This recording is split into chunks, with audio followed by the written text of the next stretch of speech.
experts in health has a lot to do with my most recent passion in my life. But I'm not going to just start out with that, because I know lots of you've probably read Men Are From Mars. How many have read Men Are From Mars? So I know you want to hear me talk a little bit about that, and that's really fun stuff. And then I'm going to move into what I'm most excited about, because I've been teaching Men Are From Mars for like 30 years. The book I wrote 20 years ago, or the first book version, and the second version was 15 years ago. But just for fun, you know, being from Mars, one of the unique things about men is that we like to brag. And tonight we'll understand why. It's not that we're just egocentric. Men and women can be equally egocentric. But men, their bodies require testosterone.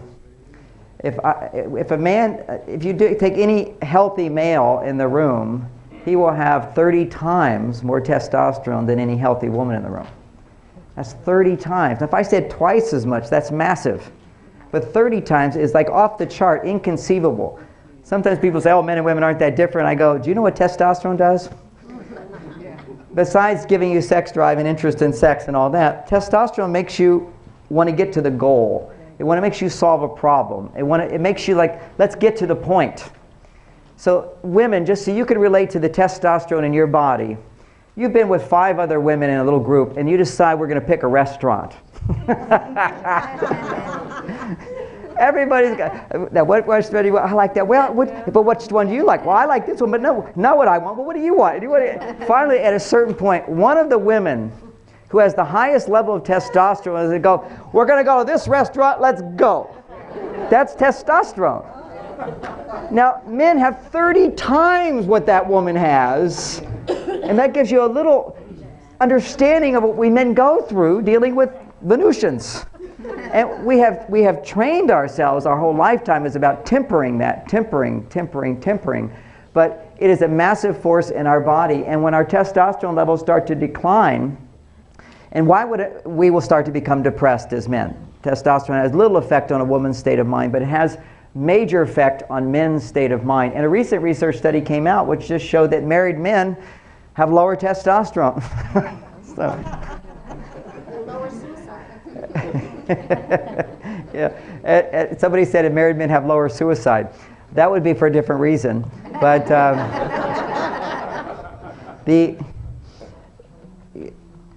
actually, low testosterone. Since you said the suicide thing, I just did a whole talk on suicide and violence last night, and that was a little bit of a debate with this other guy who does gender differences, and he was talking about how many more men commit suicide than women, and so as if the boys and the men are sort of being forgotten in our society and so forth, because men do have about 4 times more suicide than women. But what he didn't say, which as I point out, is that this is statistically true. Women attempt suicide 4 times more than men. So the conclusion you draw from that is women are big talkers. But it's testosterone that puts it into action. You see, when her mind says, okay, I want to kill myself, I don't want to live anymore, why do I want to live? Now we'll have a big conversation about whether we're going to do that or not, what do you think, and whatever. The whole brain has to have a conversation. But for a guy, he doesn't do that much thinking. It's like, oh, we do it? We're going to do it, because we can't wait around all this time. And one of the things, I guess, is actually that came out in that talk, which is really fun. It's one of my favorite things, which is in dealing with depression. And basically, not even have to deal with clinical depression, but just looking at stages of gray, from enthusiastic, sparkling, on top of the world, happy as can be, ecstatic. That's we'll put at one end, and then we have depression at the other. And we're a range in between. And that range, where we are on that, is always directly linked to your hormone production. And for men, it's directly linked to their testosterone production. It's as clear as bell. And in our Western society, with our Western diet and our Western marriages, toss that into it too, men's testosterone levels start declining as we get older. Now, in indigenous cultures, it has been found that men's testosterone levels do not decline. So it's not like, okay, we're all going to lose our testosterone. It doesn't have to be that way. It's what we're putting in our body, or as somebody said, what we bring to dinner. A lot of those things, which we'll explore tonight, is going to influence his hormone production level. Now the flip side is what's true for women. What's true for women is there's another hormone that's directly linked to a woman's level of, is she ecstatic? Is she happy? Is she filled with joy? Is there a sense of fulfillment and excitement? And then now not so happy and kind of grumpy and resentful and bitter and depressed and fuck you. Okay, so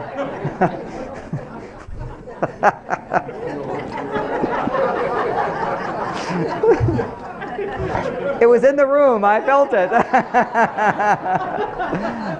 Will you do me a favor? I'm going to need lots of water for this talk. And this of course, is the this is the good water. If all of you don't have one of these units in your house, I think it's like there's basics that every person who wants to stay healthy and vital needs to have in your house. And one of those things is an ionized water machine.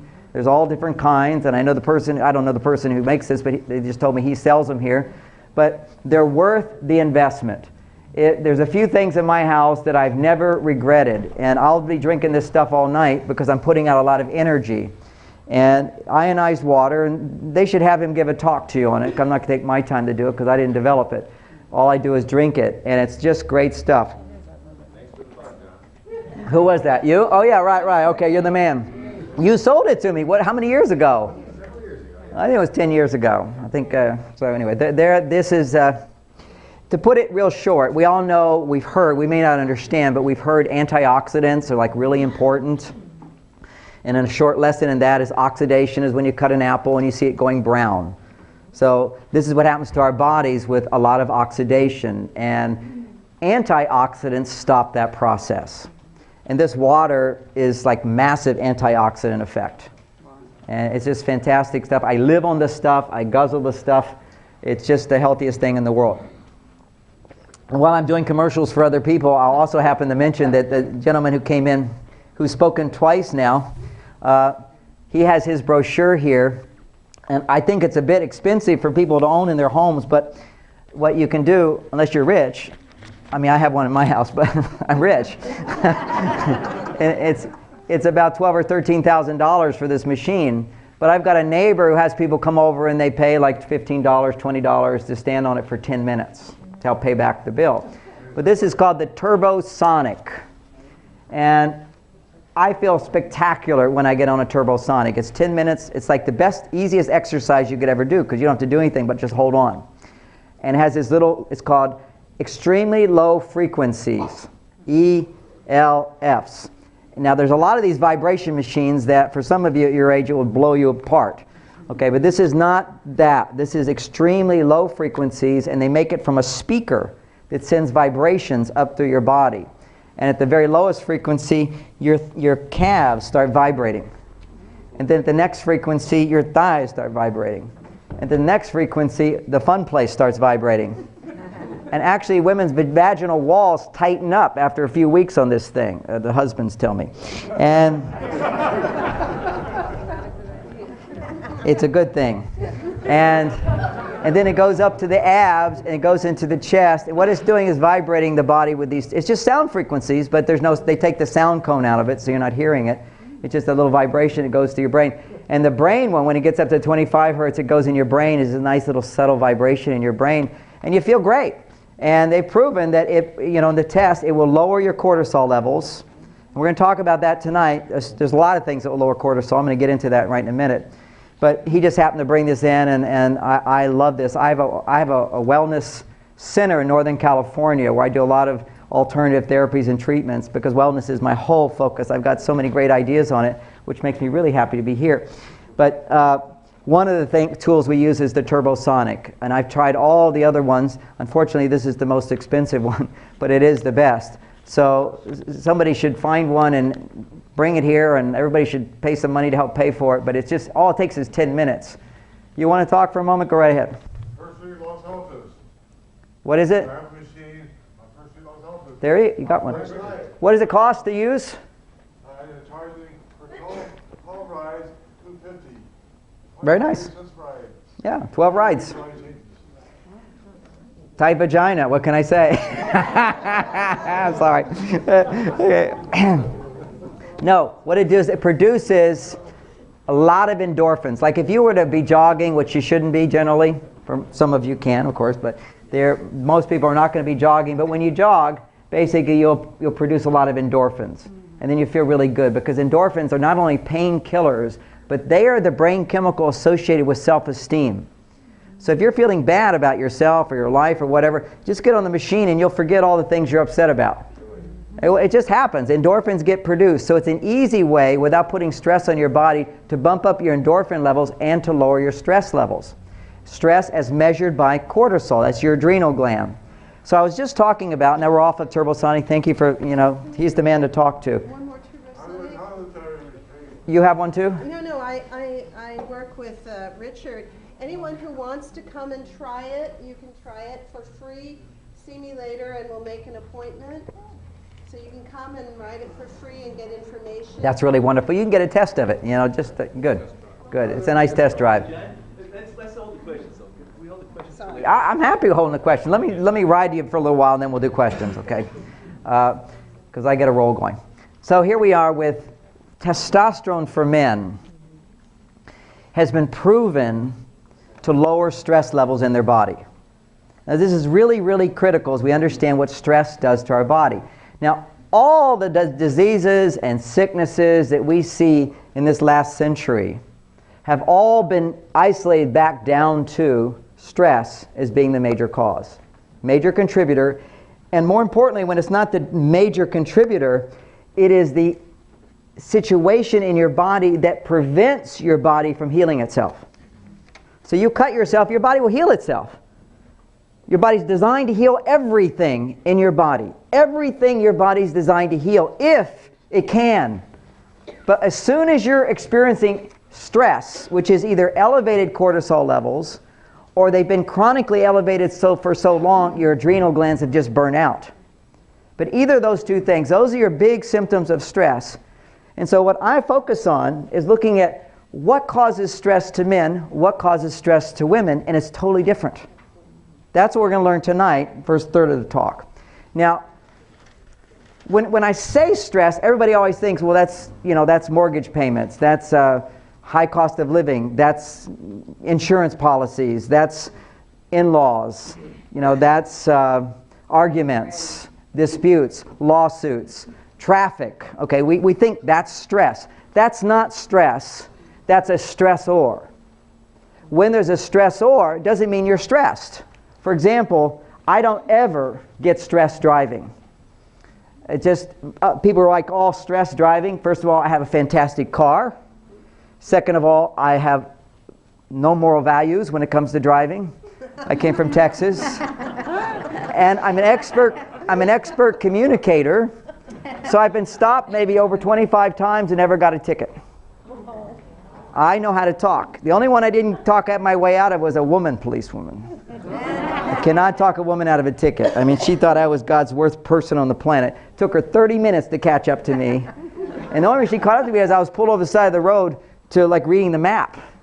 And I even had such a great story. It would have worked with a guy. I said, look, I'm talking to my old girlfriend. I'm driving to meet her tonight. I'm going to get laid. He would immediately let me off the ticket. She said, she shouldn't even have sex with you. You're unsafe. So,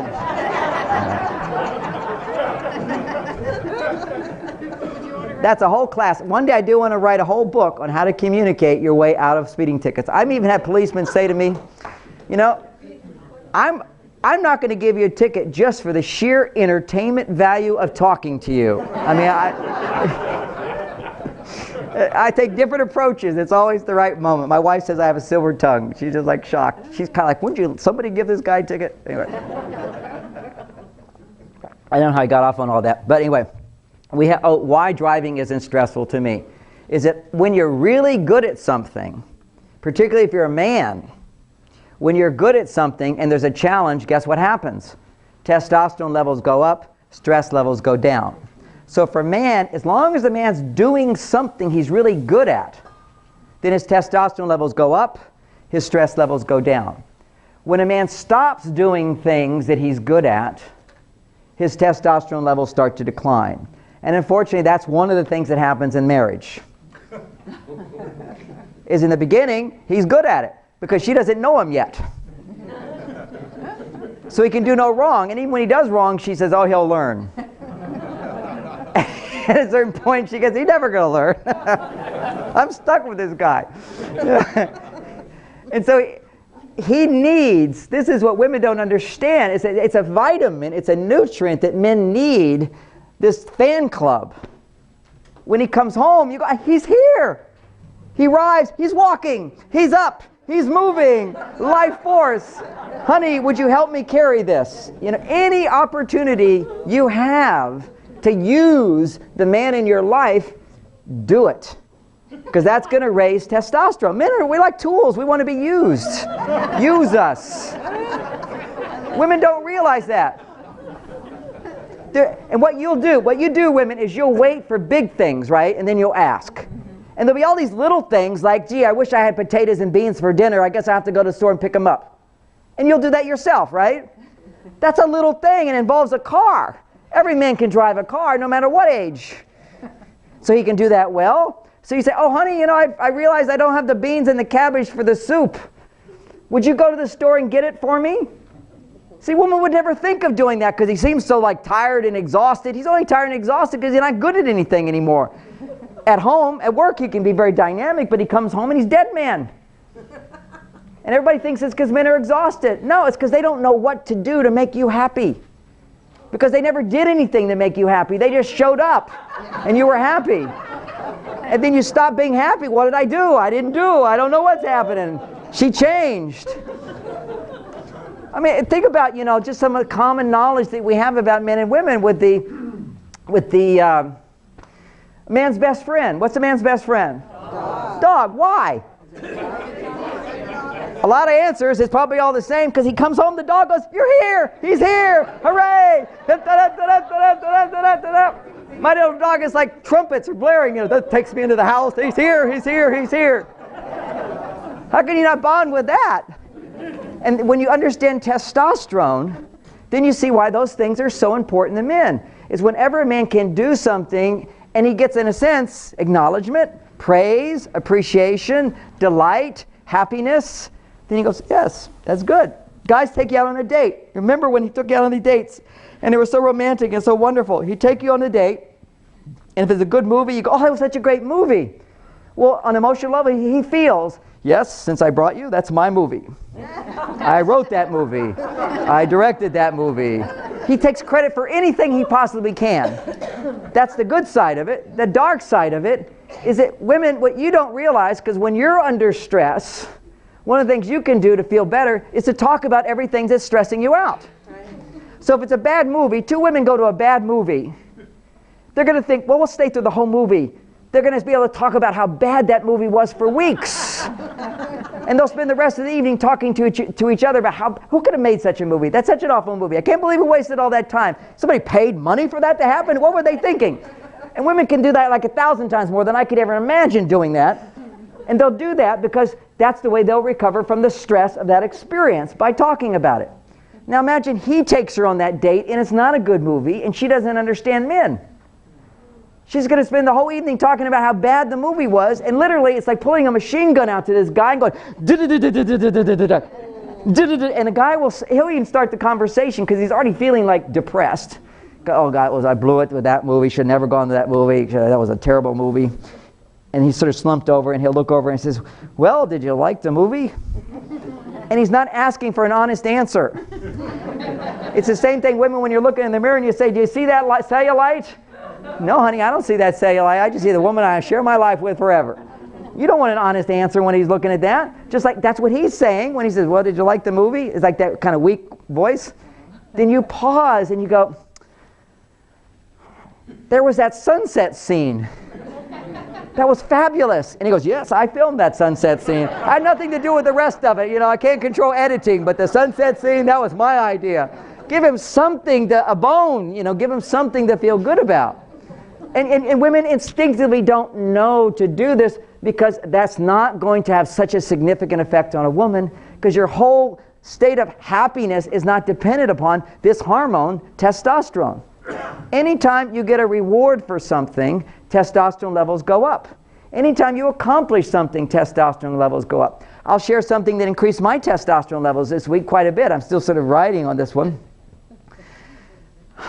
After that lovely introduction, I have a new thing to say, although I don't, it's sharing amongst friends. But USA Today just did their top 25 books of the last 25 years. And in the category of nonfiction hardback books, Men Are From Mars, Women Are From Venus is the #1 biggest selling book in the last 25 years. That's pretty impressive. That's pretty impressive. But what I learned as a guy, which was very interesting, having been on the New York Times bestseller list, which is every writer's sort of mecca thing, we celebrated that every year for 7 years, 1 or 2 slot at my house. And I would be so jazzed about this, but I realized how flat the world would be if it was just testosterone oriented, because I have 3 daughters and a wife throughout that whole time. They're all growing up. And we'd all be ready to have dinner, and everybody would like talk about what's going on in their life. And all I had going on was, well, I'm #1 again. And they'll go, great. And that was all I had to say. It was like, it really pointed out to me there's a lot more than life than just being #1 at something. Although, as a guy, he has to find something he's #1 at. See, that's where I'm actually #6 in all books for the last 25 years. So to say I'm in the top 10 could be a niche. But what I do is define, but if you look at the books above me, it's Harry Potter, it's a nonfiction, it's the 9/11 Commission report, which is whatever that lie is, and plus, and in paperback. And then it's the other book, which is my friend Jack Canfield. We started writing our books together many, many years ago. He's Chicken Soup for the Soul. He's actually above me on this one, so I had to figure out a category. But he's always paperback. I'm hardback, so that's fine. Hardback nonfiction, #1. So that's fun. So that's a guy finding his place to be #1, and that's what he has to feel in a relationship. He's #1. That's the great thing. And women, you can relate to that because you need to feel #1 as well. That's the whole idea of marriage. Is that I'm picking you over anybody else. That says, but it's a different kind of #1. He's #1 in what he can do. And you're #1 in what you deserve. See? That's a whole big distinction. He's like the can-do plumber. John will fix that. And if he can't, he'll hire somebody. As if that's even more glorious. See, he's the guy. Was for my wife, she's the woman. And so she deserves. It's the whole sense of entitlement. I make her more important than the children. I make her more important than other people. And when I'm not making her more important than other people and she gets upset, then I go, oops, I guess I should have done your way. As opposed to say, well, honey, I got to work. But sometimes I work too much, and then she feels left out. So I can always rationalize. Every man can rationalize the importance of work. I mean, I got to pay for the house, and so I do my thing. How am I going to save the world? Da, da, da. But if she's unhappy, it's not a matter of justifying. It's a matter of going, oh, you didn't get what you needed. You deserve that. I'm going to adjust and give you what you need. The problem is, when guys make that adjustment to give her what she needs, we go way overboard. We do way too much. And then it doesn't work anyway because we don't know what to give. See, what we do is what a man would benefit from, not what a woman would benefit from. So think about it. In your own sense of accomplishment, what makes you feel good. If you're in the workplace, you get bigger rewards if you do something bigger. Like when I make a best-selling book, I get a lot of money for that. If I don't have a best-selling book, I make something. So if you do bigger, you get bigger. That's the world of Mars. That's the scoring system. The scoring system on Venus is the opposite. It's not how big the thing is, it's how many things there are. Their rule on Venus is every act of love. They have a scoreboard, they all have. They don't admit to it, they're not even aware of it. There's a big scoreboard up there. And they're busy giving all the time, but they're giving themselves points for it. And you don't realize this, guy. You're losing out all the time. She's scoring all these points and you're getting nothing. And you think, well, I'm making big points. I went out to work and I'm making money. Well, how many points do you get on Venus for going to work every day? 1 point. Every act of love scores equal to every other act of love, big or small. Now, it's not that women don't like the big stuff. You got to do the big stuff, but there's only so much big stuff you can do. What keeps women happy is to stimulate this other hormone that lowers stress for women. So remember I was saying the stressors are one thing, but it's how we react to the stressors that depends whether we have stress levels.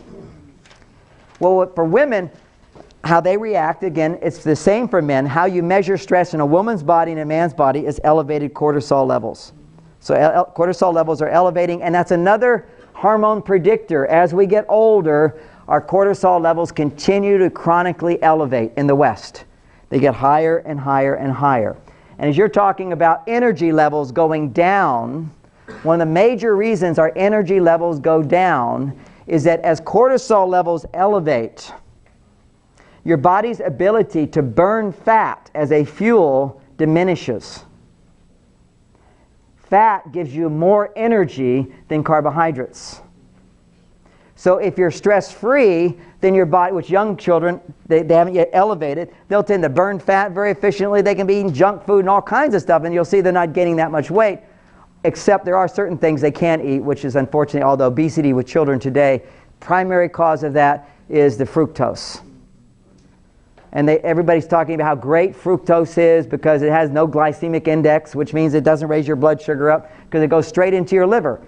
And as soon as your liver is filled up with fructose, guess what happens then? It gets converted straight into fat.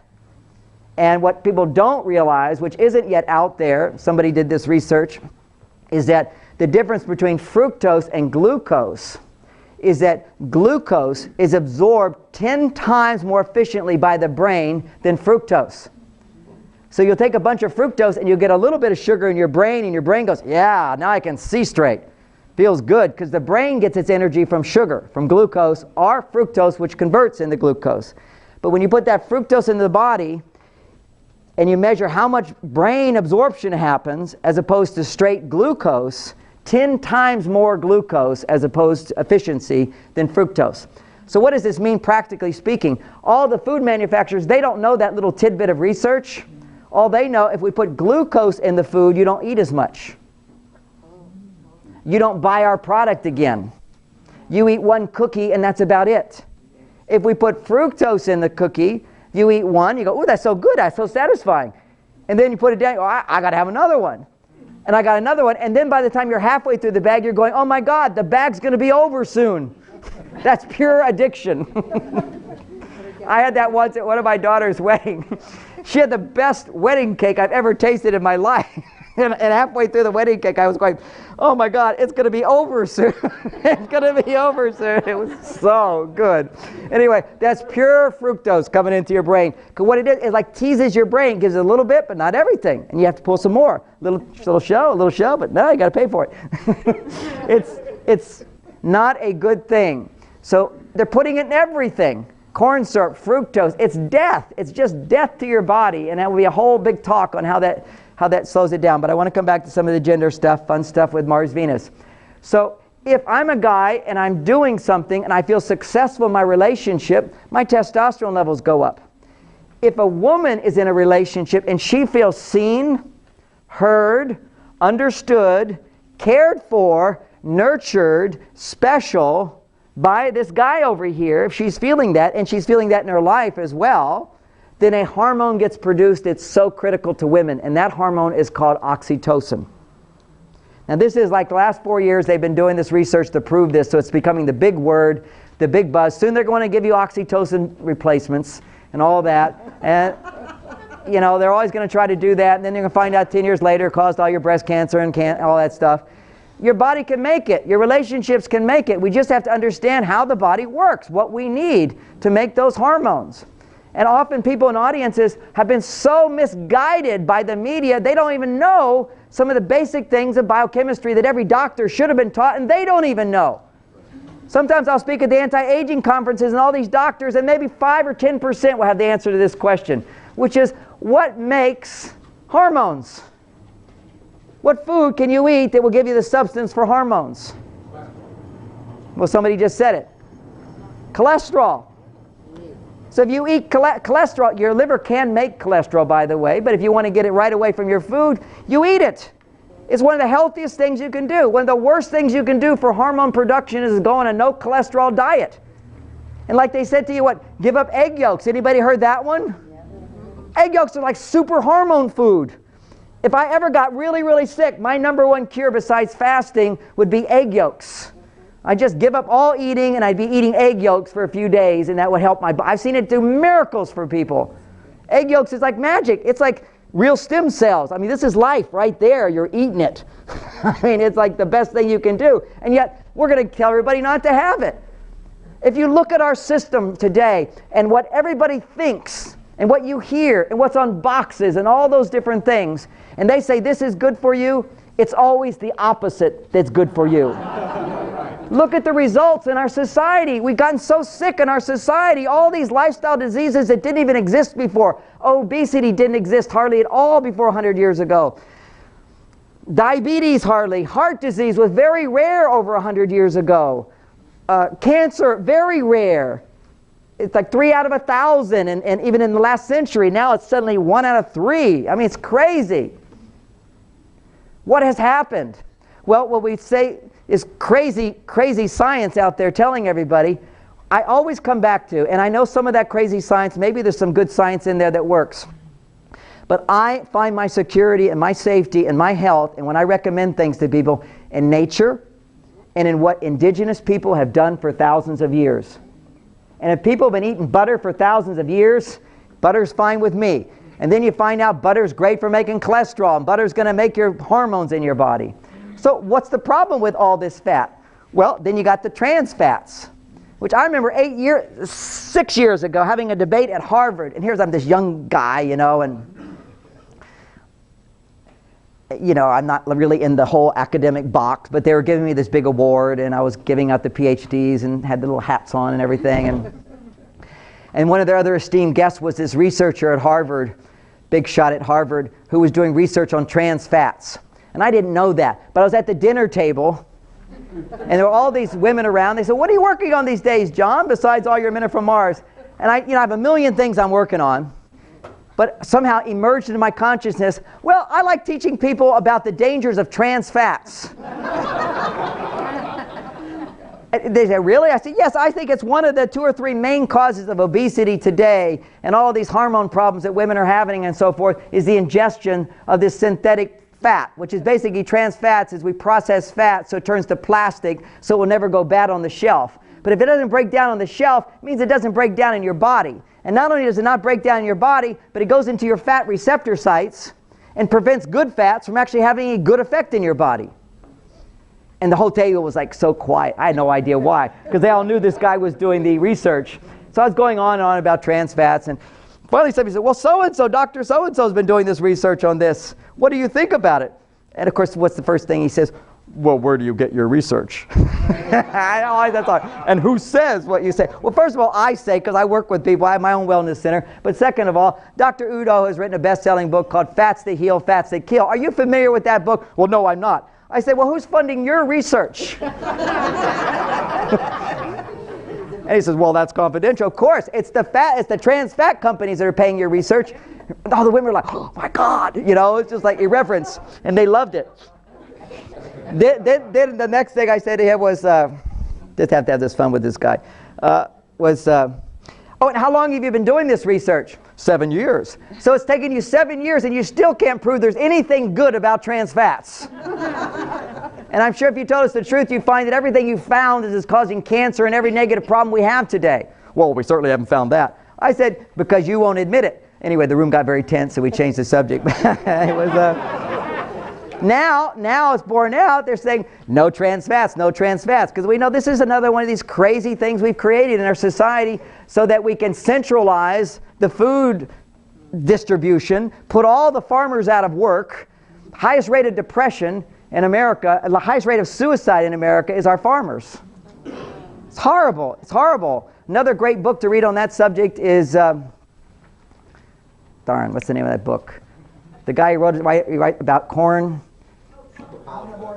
Omnivore's Dilemma. Really a fantastic book, opening everybody's mind up to seeing what this whole food industry has done and what we're putting in our food. Anything, for example, with corn is completely toxic to your system. All this genetically modified corn stuff is just terrible for you. And of course, what's in every food product you get? Corn syrup.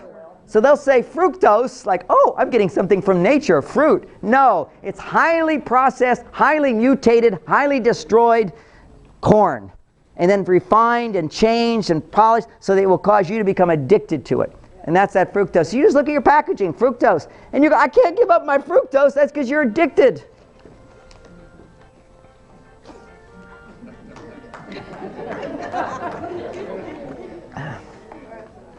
See, I've learned a lesson you can learn, women, which is when you're talking with a man, you never expect him to listen to anything you say if there's any distraction going on. See, there's no way you could hear what I said with that music going on. And many women will be in the car with their husbands and they'll be having a conversation and he'll be listening until he has to make a turn. And there's no way he can continue listening to her and make that turn. So then he makes the turn and literally for a few moments he's blacked you out. But he doesn't really even know it. He's just shifted from I'm looking here to I'm looking here. And when I'm looking here, that doesn't exist. And then he looks back and you're continuing to talk and he's listening and he can't make sense of what you're saying. And finally he says, well, why would Bob do that? And you say, I'm not talking about Bob. We changed the subject a long time ago. But he had one of these blackouts right between you changing the subject. Which is why women will always think men don't listen. We do our best, but we don't listen the way women listen. One of the differences is women have 7 places in their brain where they can listen. So if you have a stroke over here, no problem. You can still hear over here and here. If a guy happens to have a stroke up here, he'll never hear another word. That's it. You got it all over the place. You have 10 times more white matter in your brains. White matter connects all the gray matter. So the gray matter are the intelligence centers. What men have is they go to one and they just stay there. And you can see this in the brain scans. Guy's doing a problem, he goes to one part of the brain, plants himself there, and everybody's there. Woman goes to that part of the brain, she's still in connection with everybody else. Well, how do you feel about that? Well, what do you think? And what's the future going to be like? And what do we remember from the past? The whole brain lights up because women are using the whole thing. Now that's a real plus, but it's also a minus. Because if suddenly she's worrying about something, she over worries about something. And so her brain's going wild and she's becoming overwhelmed and this and this and this and this and this. And what's he doing? He's sitting there watching TV. Don't you realize we're going broke? The house is a mess. We got this, we got this. He says, yeah, tomorrow we're watching TV. Because all he has to do is go to the part of the brain that watches TV and everybody else rests. It's like men have great ability to let their brain go on vacation. Women's brains never go on vacation. They're always active. And this is how we're designed to be. Think about the perfect fit. You get men to go out and hunt and go in danger and run down the animals and they go away at war. So when he's away, how are you going to manage? God gives you, or whatever, nature gives you the ability to do everything. And I know you've all felt that at times. You feel like, I do everything. How many women do everything? You know, I feel I do everything. Right, I do everything. I remember one of my first arguments with my wife was, I said, what's the matter, honey? She says, well, I do everything. I said, honey, how can you say you do everything? Because that's how I do everything. I said, if you do everything, then that means I do nothing. She said, I'm not talking about you, I'm just telling you how I feel. But how you feel is directly to me, you're talking to me. If you feel like you do everything, that means I do nothing. She says, no, it doesn't. Why does every conversation get turned around and be about you? So I said, okay, let me think about this. That was way too much information. So I had to, remember, their brains are like way more busy. I got to go away. Let's get back to that one. And as a therapist, I get to like test this stuff out because I got all these other women coming in all day long listening to them. And finally, I realized this was very, very common on their planet. Two women get together and they say, what's the matter? What's going on? Oh, I do everything. And the other woman says, I know just what you mean. I do everything too. See, there's no contradiction in the world of feelings. It's a feeling, but it's a gene that women have, which is they do everything. And I like to even think about helping us understand physiology in the body from this perspective as well. Because there's 2 very active ingredients. And we got all these great things and that make us healthy, but the key things from one perspective are enzymes and minerals. Now enzymes make every process in your body work much, much better. So if you're going to convert this to this and move this here and burn fat and burn carbohydrates and make brain chemicals and make dopamine to give you energy and motivation or make serotonin, they'll make you feel happy and optimistic and generous and giving. All those functions, to get your heart beating, to get your bones to rebuild, to make your body cleanse and detoxify and kill and wipe out the bad bacteria. Every one of those functions, the body can do very sluggishly, but if there's an enzyme, it will speed it up. So the enzymes really get everything going. Think of the enzymes as doing everything in the body. That's the woman. She does everything. But in the body, as in life, the woman makes the baby, But she can't do it all by herself. He stands by and said, that's my child. He put two minutes of pleasure into the whole thing. And that's his child. That's what the minerals do. They're mysterious. We don't know what they do. They just stand by. And then the enzymes can work. But when the minerals aren't present, the enzymes can't do anything. So it's a very, very key thing. We have to understand this. You could have enzymes, but if you don't have minerals, they can't work. And if you're divorced and you have no enzymes, you can have all the minerals in the world and it's not going to work. We need enzymes and minerals. Now, part of why Westerners have such low hormone levels and all these problems I talked about, greater stress, more depression, all heart disease, diabetes, all those kind of sicknesses, MS, our bodies are so out of balance. One aspect of it is that now for 100 years we've been using fertilizers in our soil. Now what you do is what they discovered, a German doctor discovered this. I was in Germany and saw his statue. This guy has ruined the health of the world with his fertilizers, but he thought it was a good thing. And it seemed like a good thing, is that what they found is instead of having to nurture your soil, you'd grow crops, you'd rotate crops, you'd rest crops, you'd add minerals back into your crops, you'd take the cow dung and you put it in your crops and so forth. You're feeding the soil so the microorganisms will grow in the soil. They would then digest the minerals so that then the plant could then receive the minerals, and then the minerals would be available in the plant for us to absorb. So there was this whole natural process that we had to live with. It was slower, but the food really was good for you, and the food really tasted good, and it had all of the minerals that you needed right there from the soil. And if you didn't replenish the soil, your plants wouldn't grow. And what this scientist found is you take 3 minerals instead of all the minerals, and you don't care about all the little bacteria, the little microculture that grows in the soil. Get rid of all that. All you need is these 3 minerals, and you put it in the soil, and your plants will look really good. But there's nothing in them. And that's what's happened today. For about 10 years, they'll still be good. Because those 3 minerals will absorb all the minerals in the soil. It takes about 10 years to totally deplete the soil of the minerals that we need to live, to make all of those enzymes work. So basically, our food is completely impotent to give us what we need. And ultimately, we have to supplement ourselves with minerals. I think that's like one of the major things that I do every day. I always make sure that I take minerals. And you need, ideally, I mean, there's different kinds of minerals, but it's good to get at least some trace minerals from a natural source. One natural source that I use is I take sea salt. For me particularly, I use Himalayan sea salt. Just because the oceans now are so polluted. There's the good French sea salt, but it's still the polluted ocean. The ocean is really polluted. Massive miles and miles are just dead zones in the ocean now. Just horrible things are happening to our planet. But anyway, so the ocean is not that clean of a place. But at the Himalayas, there's this ancient salt, which has got 80 trace minerals or 80 minerals in it. It's fantastic stuff.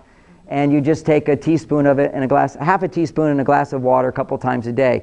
And you'll get all your trace minerals, and you'll get all this good feeling. What the salt does also allows the electricity to flow through your body, and you feel really good and healthy. So that's one thing I just couldn't do without. It's one of those basic things of life, is to make sure we get enough salt. Now, of course, you've heard that, oh my gosh, you got high blood pressure, don't take salt. This is a crap. It's awful. It's ridiculous. It was like some 5th grader figured this out. Because if you have low blood pressure and you take salt, your blood pressure will normalize. So you'll go from low to normal. But there's nothing about going from normal to off the charts. There's studies which show that Himalayan, not just sea salt, good salt, not junk salt. Again, junk salt's like junk sugar. We're talking about real, natural ocean salt, dried, and all that stuff. You take real salt, even in cases where people had hypertension, the salt lowered it.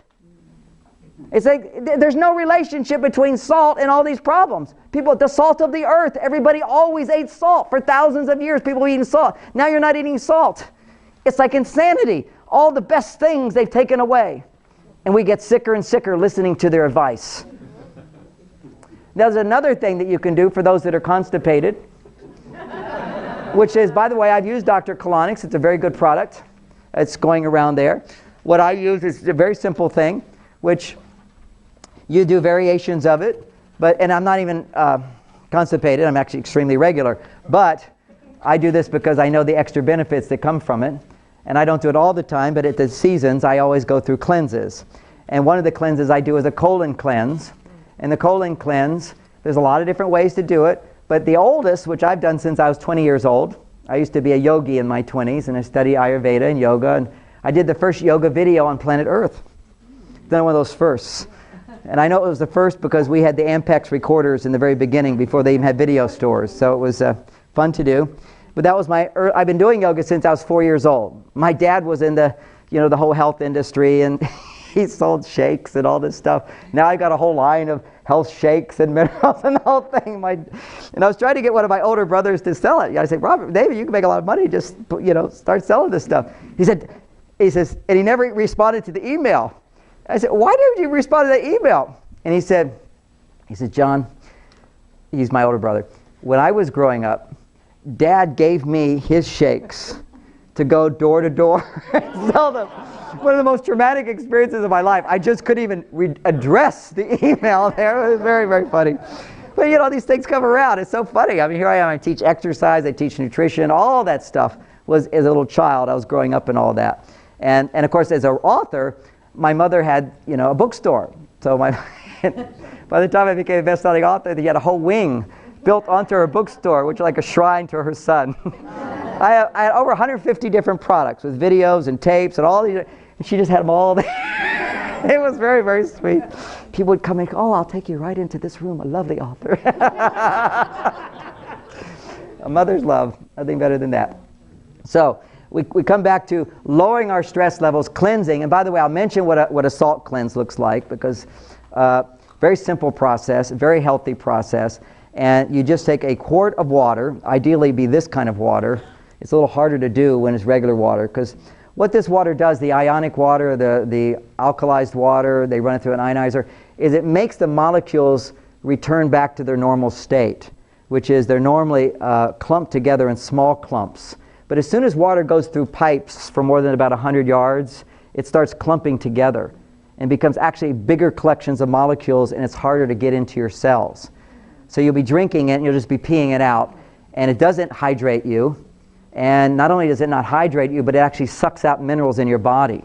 So you have to be careful about, particularly if you're already dehydrated, you have to be very careful about drinking lots of water, unless it's clustered water. Now that's you get the machine, that's a little bit more expensive way. A cheaper way to do it as well to get clustered water is, which means that it's broken down into more of its natural state. The Germans figured this out a long time ago. Rivers always go in like this, because water is filled with these little vortexes that are self-purifying. And as soon as it goes straight, it wouldn't have all those natural characteristics. It wouldn't self-purify, it wouldn't oxygenate itself, and it would also start to clump up. So it naturally does this in nature. You just start looking and learning from nature is always the key. But another thing you can do, as they found, is that people who lived at high altitudes, there's always sort of a thing about why are they always so healthy. And one of the things, it tends to be a lot of the civilizations at high altitudes where they're very healthy, is that they're drinking the water that comes from the ice. And certainly it's going to be rich in minerals. But also they found that when you freeze water and then you melt it, it structures it, meaning it returns back to its normal structure. So what I do every day, even though I have that, I also like the ice. I make a blended protein shake in the morning. I put my omega-3s in there, which is brain food. I put my easy-to-digest proteins in there.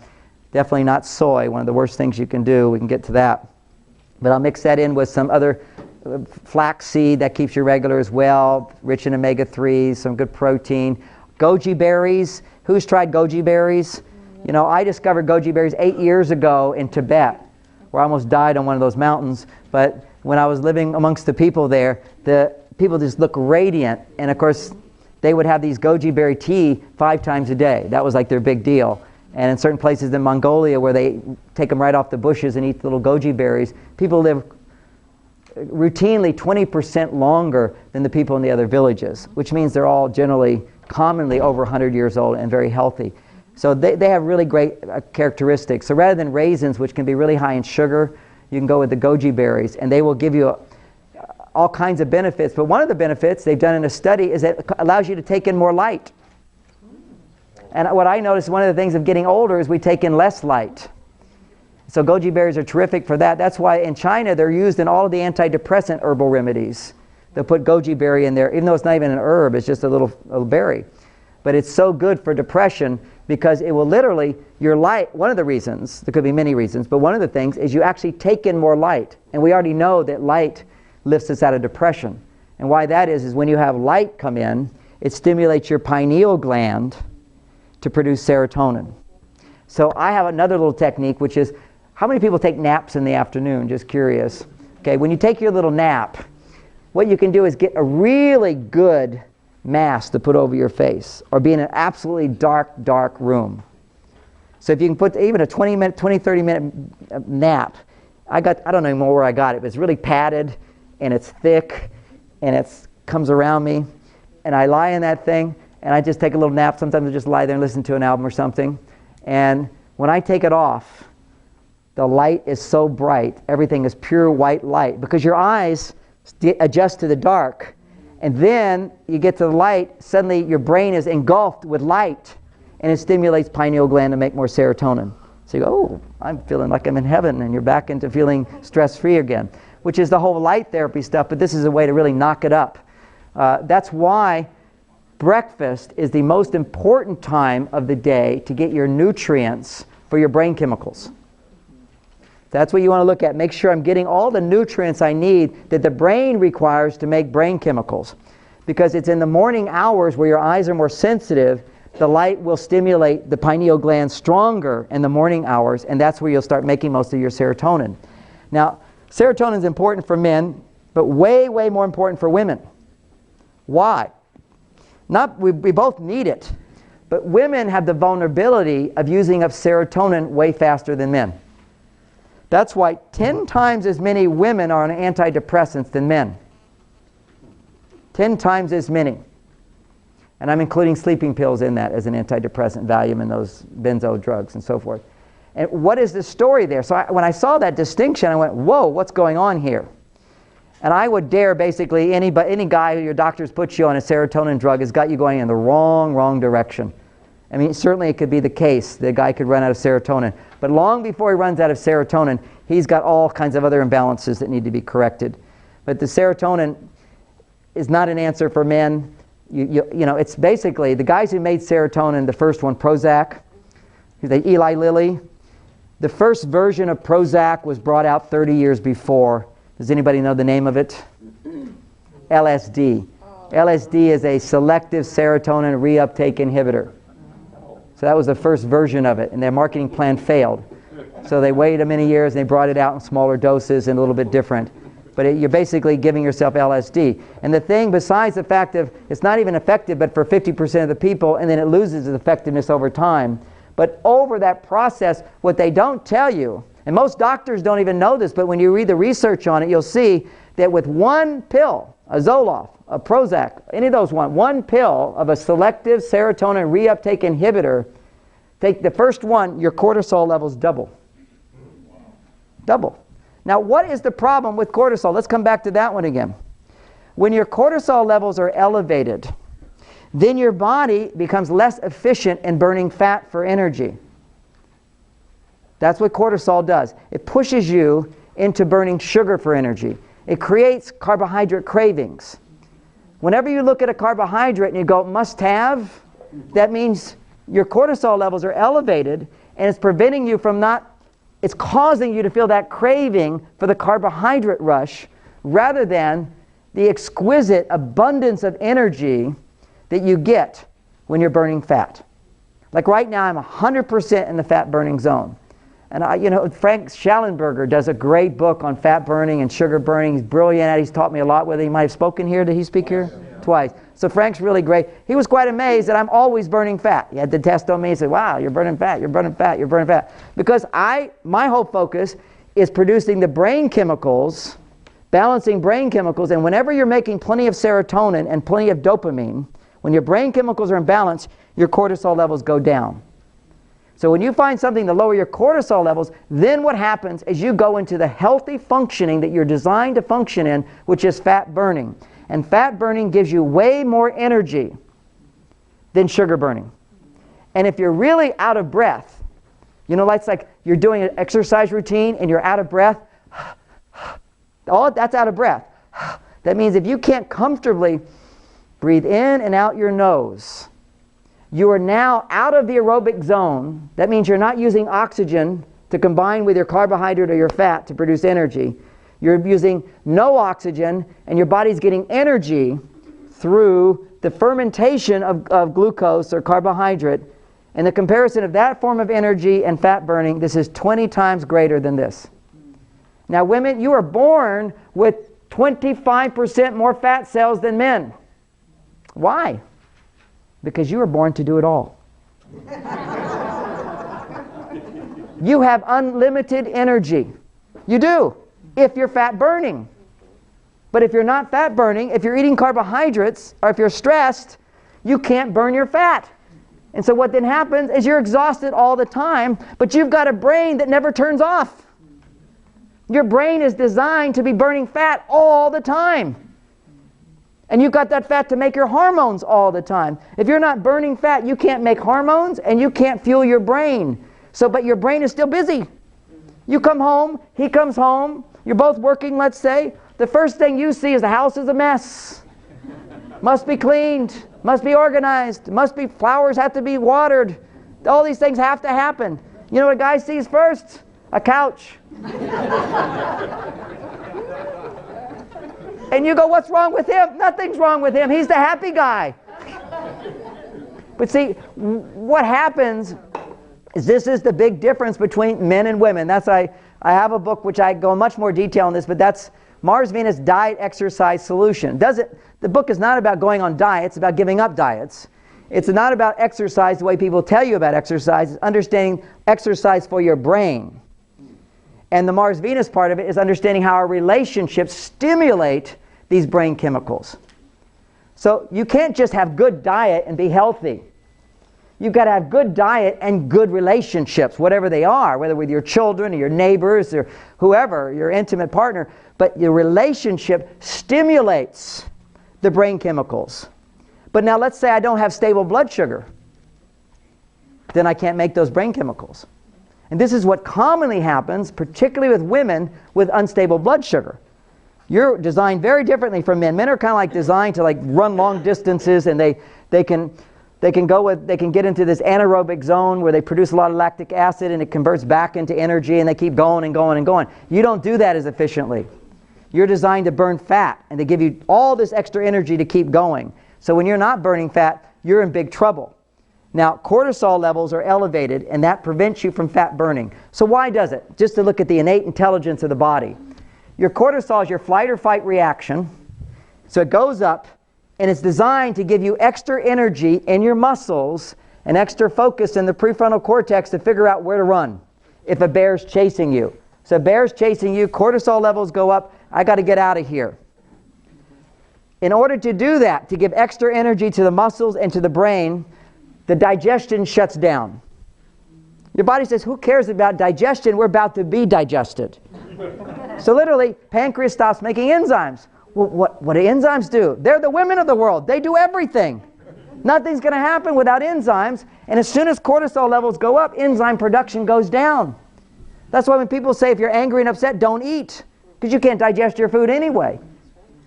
But see, you don't have to be angry and upset. You could be tired looking at TV or anything, and you have elevated cortisol.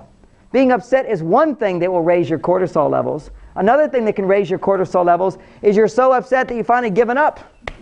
Don't bother. No matter what I do, it never makes her happy, so why should I try anything? So it looks like he's not stressed at all. He is. His cortisol levels are elevated. He's lost energy. Because when you have elevated cortisol, your energy levels go down after a while. You get this burst of energy because you're burning sugar. But sugar's like kindling wood. It burns fast. It gives you heat right away, and then it goes out real fast. So you have to keep feeding it sugar, feeding it sugar. If you go into those acids being produced, he has pain in his body as a result. I work with all these professional athletes.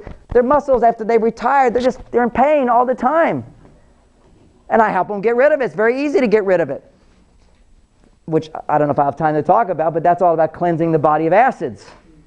Acid buildup in the body. Women have a really hard time getting rid of the acids in the body. And so what you end up with is 90% of the people on this planet with osteoporosis are women. And what is osteoporosis? It has nothing to do with all this calcium and drinking calcium drinks and all that stuff. Americans take 3 times more calcium supplements than any country in the world, and we have the highest osteoporosis rate. Let's wake up. I mean, people weren't taking calcium supplements before. It's strong bones. What is the problem? If we analyze it differently, your body's intelligent. It's building bones all the time. There's not a person in this room that doesn't have the ability right now to build bones. It's just you're tearing your bones down faster than you're building them.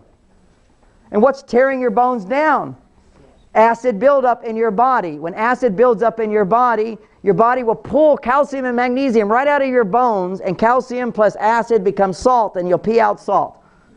And your body has to do that, otherwise that acid will kill you, it'll burn your organs. It throws off the acid-alkaline balance in the body, prevents the body from absorbing oxygen, and then you die. So it's like an imperative to keep the pH balance, and one of the buffers, one of the ways the body does it, is by depleting the bones. Another way the body does it is by hiding those acids in your thighs. And your body's never going to let go of it. It will just keep hiding those acids, and it goes into the fat cells. It's not that you're fat, it's that your fat cells are expanding and expanding and expanding. You can't create more fat cells, you're just born with them. It's just you look overweight. It's not that you have more fat cells. It's that they're stuffed with toxins and acids and some fat which is put in there. And your body's not about to dump that because you'll die. It's protecting you. You go, why can't I get this off? Why can't I get this off? Because if you did, you'd die unless you help your body to do it.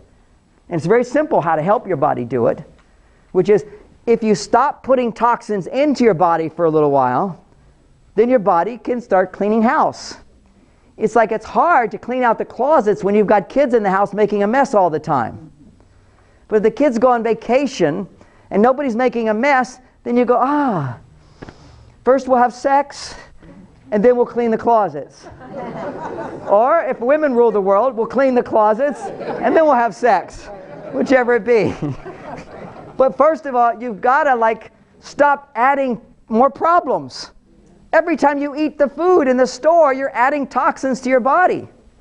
And even when you eat good food, let's imagine there was good food, then there isn't anymore, because now, besides the fact that the minerals are depleted, and most of our foods are processed, so there's no enzymes alive in them, no women, no men, nothing's happening in the body. Beyond that, we got a war going on in the Middle East. And it already has happened. You can measure the radiation levels in the water and in the soil and in the air in America, and they've dramatically gone up. Because we have been using depleted uranium, which produces radiation on the tips of our weapons, so they will penetrate through the walls to kill people. So we have super weapons, which were against the law until we started using them. We seem to be always above the law. But the side effect of that is not only have we destroyed their culture, which now the babies are being born with mutations. I personally know soldiers who've come home who've had babies without arms, who were over there. This is what's happening today. But it's not just them bringing it back. It's the winds have carried it over. You know, we have this idea, we'll just blow away. Where does it go away to? Where is away? But away for them is here. That's where the winds come. We're all being affected by it. But it's not gloom and doom, although it is gloom and doom for some people without a doubt. Not for me. I mean, I would do everything I can to try to correct the situation. But what am I going to do for my own health? I'm going to make sure, just like if my car is polluted, I have to drive through when I go up to my ranch, it's all dirty when it comes home. What do? I go through a car wash. All I have to do is just stop putting radiation into my body. Stop putting chlorine into my body. Stop putting pesticides into my body. Stop putting dangerous chemicals into my body. Stop putting chemicals into my body. Stop exposing myself for a period of time to all those things, and guess what the body does? It starts cleaning house. It will just start cleaning right away. The oldest, most powerful remedy for healing everything, anything, when the herbs didn't work and when this didn't work, what did you resort to? Fasting. The problem with fasting is that if most of you tried to fast, you'd probably get sick. Let me tell you a story to help talk about how powerful the body is in terms of cleansing itself. So I was driving along in my limousine in Hawaii, and I had a limousine philosopher. He was 78 years old. He was retired, but he liked to drive his limousine around and teach. So we had a fun time because I like to teach. So we were sharing ideas. And at one point I said, well, you know, you seem so enlightened. Why do you smoke? He said, well, there's a story with that. I said, well, what is it? He says, well, when I got in my 70s, my grandchildren says, please, Grandpa, give up smoking. We don't want you to die. And so he said, okay, for you, I'm going to give up smoking. So for his children, he couldn't do it, but for his grandchildren, he could do it. He gave up smoking, and 2 weeks later, what he told me, 2 weeks later, a tumor this big grew in his throat. His hand's like this. I said, really? Oh my gosh, what'd you do then? He said, I figured, well, if I'm going to die, I might as well die smoking. So I started smoking again, and 2 weeks later, the tumor went away. So I'm continuing to smoke. So I had to figure this out. Okay, why would that be?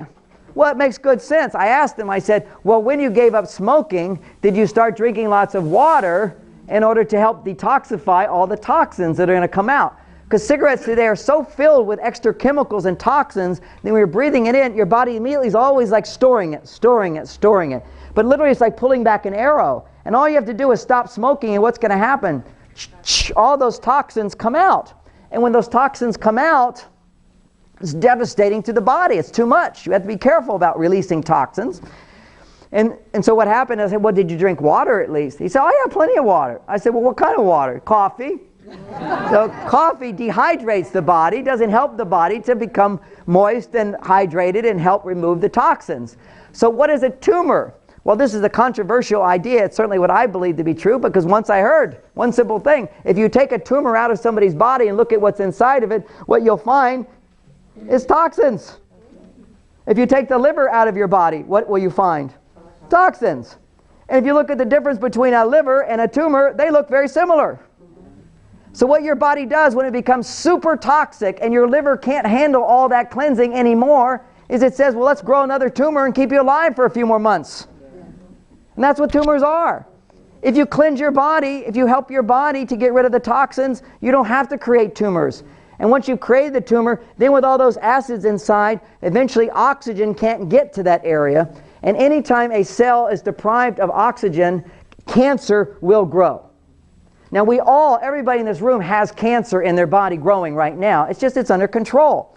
They've done autopsies of everybody. When they do autopsies of people over 40, they all have cancer growing somewhere in their body. But it's not dangerous. It's just kind of like having a few weeds in the garden. The body's always tearing them out. That's just life.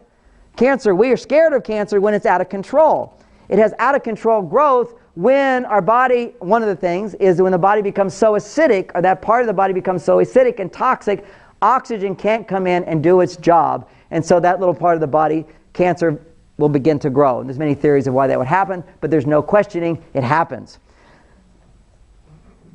Well, we got off into cancer. I would like to mention that, more water. I'll give you 2 cups. We can recycle the cups. I don't need any more. Thank you for thinking of me. Or were you thinking of me? No. Or were you thirsty? No. You never know with guys. Woman for sure would have been thinking of me.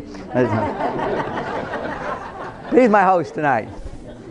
So I made the point about when we're under stress. I only mentioned one thing. Your digestion stops or slows down. The ability to make enzymes diminishes as your stress levels go up. Now the body's designed to be under stress to run away from the bear. You get away or you don't. So it's not designed to be under stress chronically, and we are now living in chronic stress. But you could be having the idyllic life, and all you have to do is eat a candy bar, and your body will think you're being chased by a bear.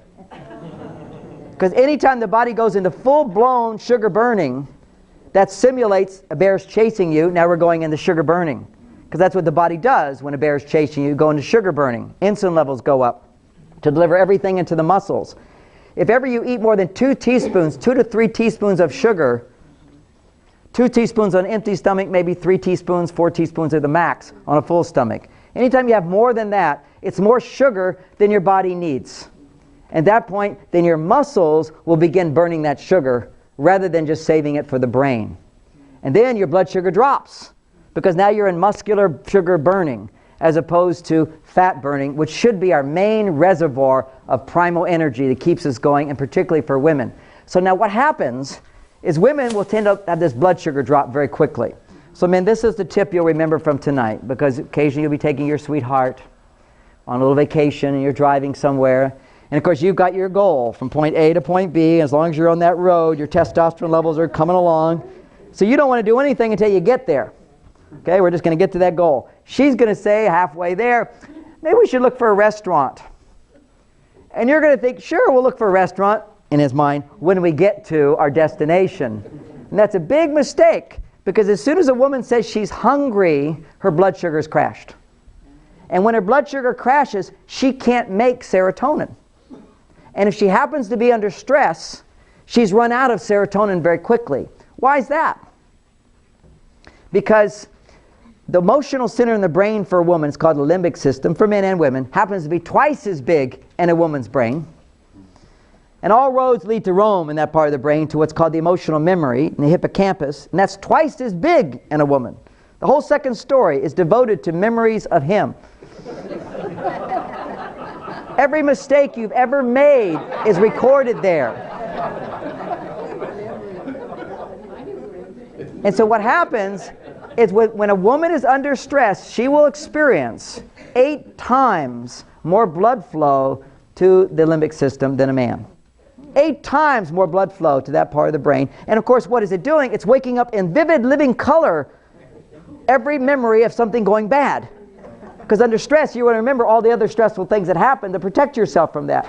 So this blood flow activates this vivid memory inside of everything in her brain about everything you did wrong and everything that could go wrong and everything that somebody else did that was wrong. It all comes up, right? And that was this big flashing colors, bright, everything. Blood flow going in that area. But the brain is designed for this. Women are designed to handle everything. So they can handle all that, and then their brain makes all this serotonin that comes in and literally relaxes that blood flow. And it slows down. So you get a big burst, and then the serotonin gets produced and the blood flow settles down. And what the serotonin does is it activates in the brain positive feelings like optimism and goodness and memories of the good times. So literally, to give you a visual of this, one day my wife was very upset with me and I was trying out a new technique, which is called hugging. Which is actually it's an oxytocin producer which lowers stress in women, but it melts them and allows serotonin as well to be produced. So I remember she was really upset and I thought, okay, this is a good time to try it out. So I went over and I gave her this little hug. I just stood there and she was like tight. And then she started to melt, that melting. And then we kind of had a nice hug. And then everything seemed to be nicer. And I said, what happened during that hug? Later I said this. And she said, it was interesting. I said, well, what happened? She said, I was just thinking about all the things you do wrong. But as that hug continued, I started to think of all the good things about you. And it all just sort of balanced out. And that's the way women resolve things. See, men just kind of forget it. Women remember it, but they can also remember more good than bad. And that's how they have a positive place. And so what they need is serotonin. Now what stimulates the production of serotonin, to make more serotonin, there's a variety of things that do it. And one of the most potent ways, these are the things that do it basically: communication, collaboration, cooperation, nurturing, and being nurtured, being seen, being heard, being touched. All those types of things stimulate serotonin in the brain.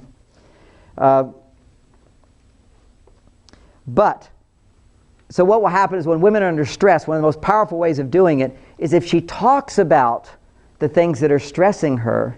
If she talks about them, then she's stimulating serotonin, and then she becomes more balanced and realizes, yes, there's this negative, but it's not as big as it seemed because there's all these good things.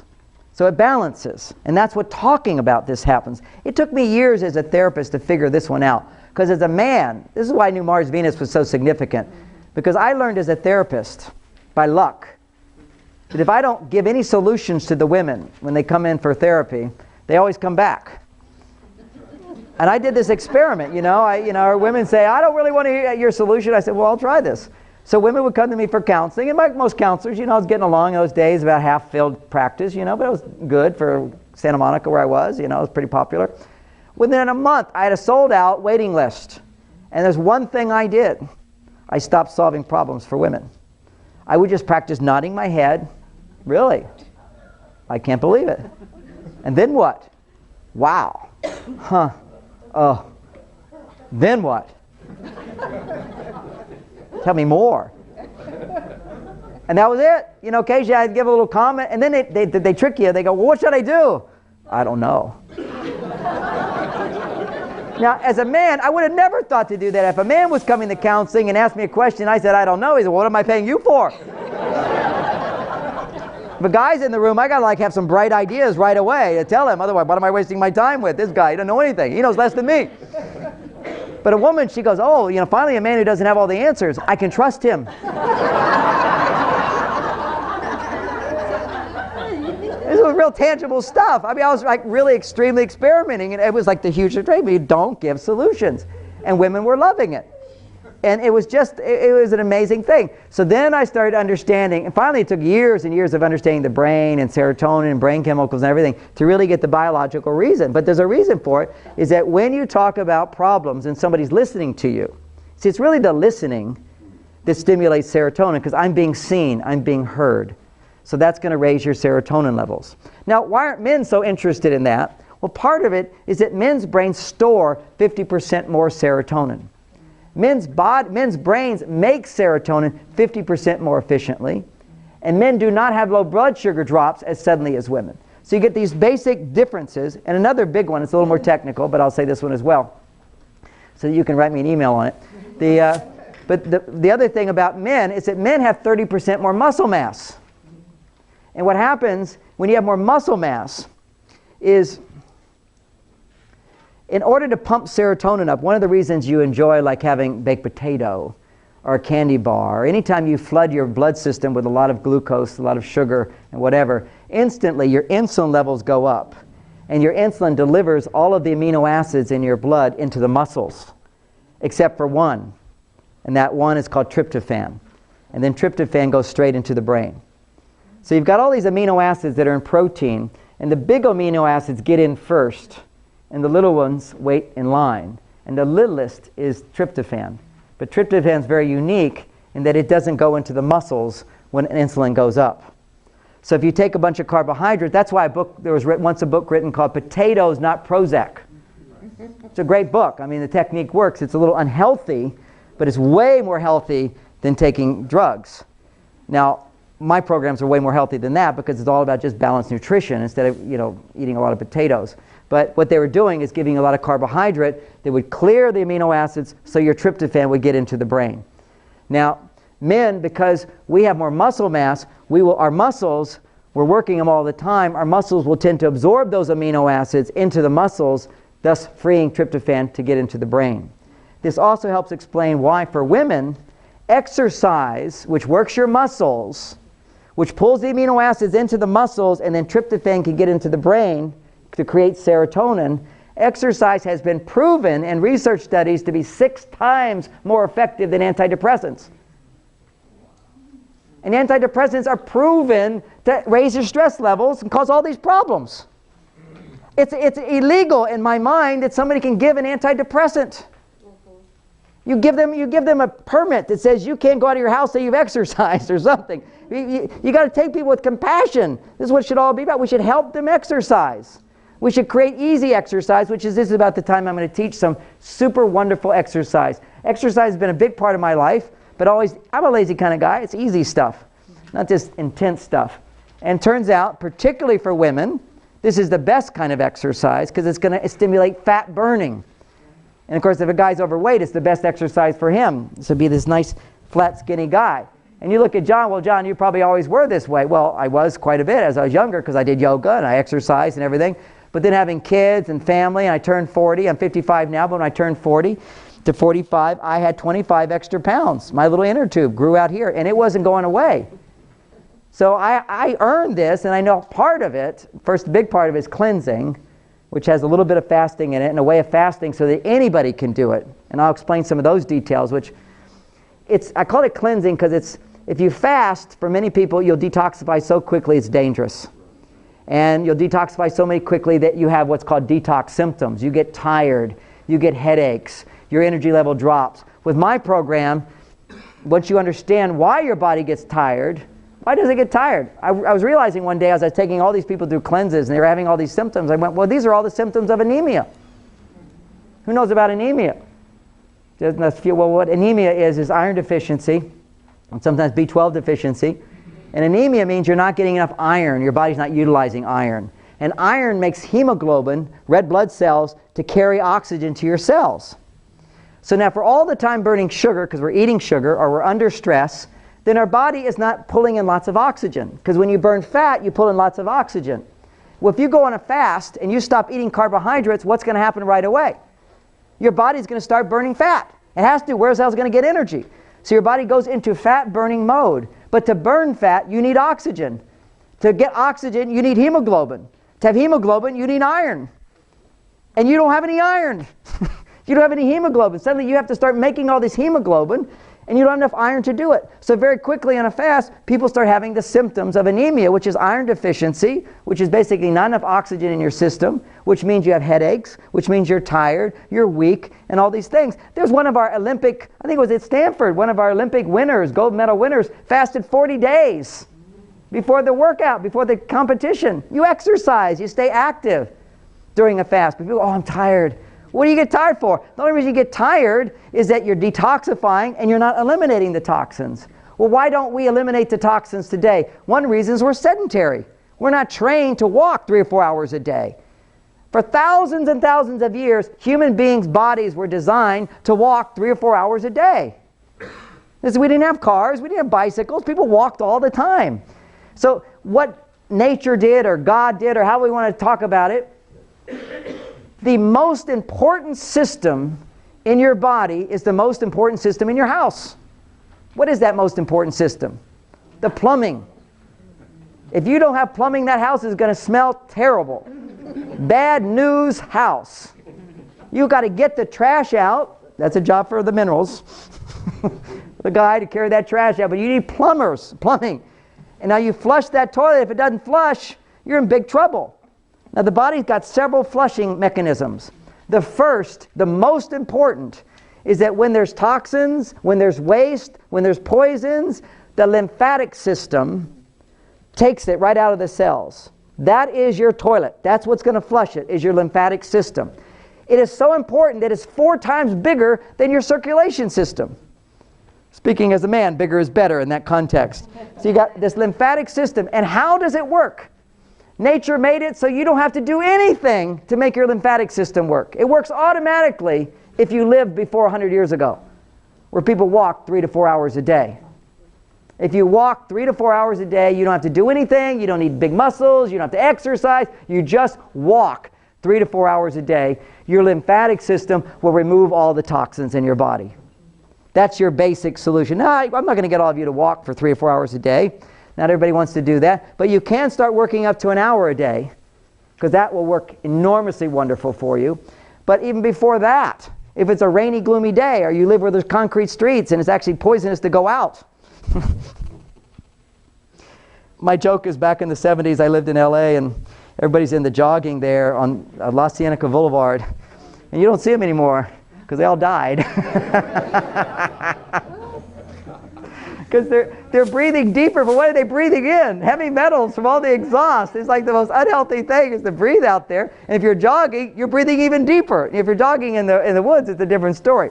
So anyway, I lost my train of thought on that, going back to those days. We're into exercise. So I want to teach you some exercises. This is like, you're going to notice just in 5 minutes that we're going to do this simple exercise, what an immediate difference it's going to make in the way your brain functions, the energy level, and the experience of pleasure in your body, just being in your body and alive.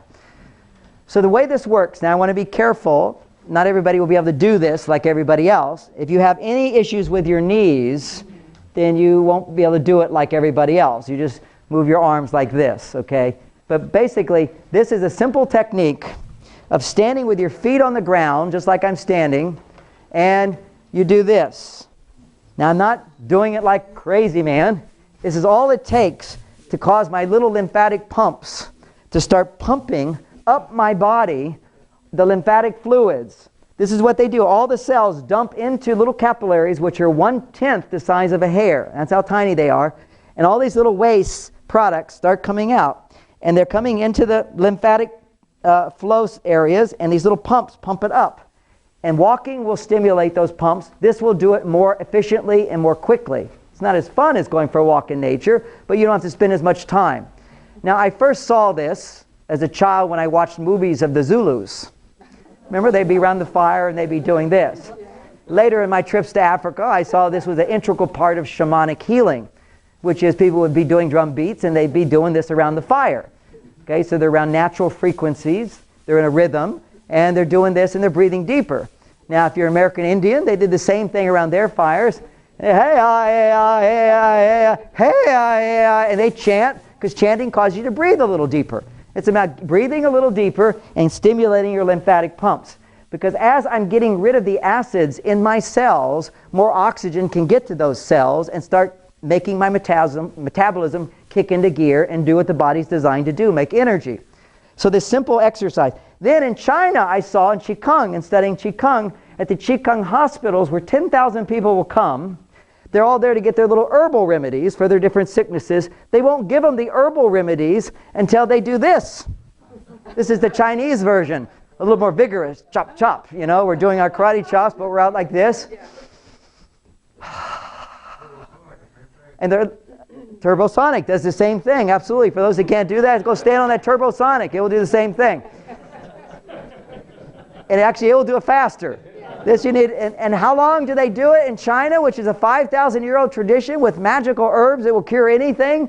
They know that if you don't do this first, the herbs don't work.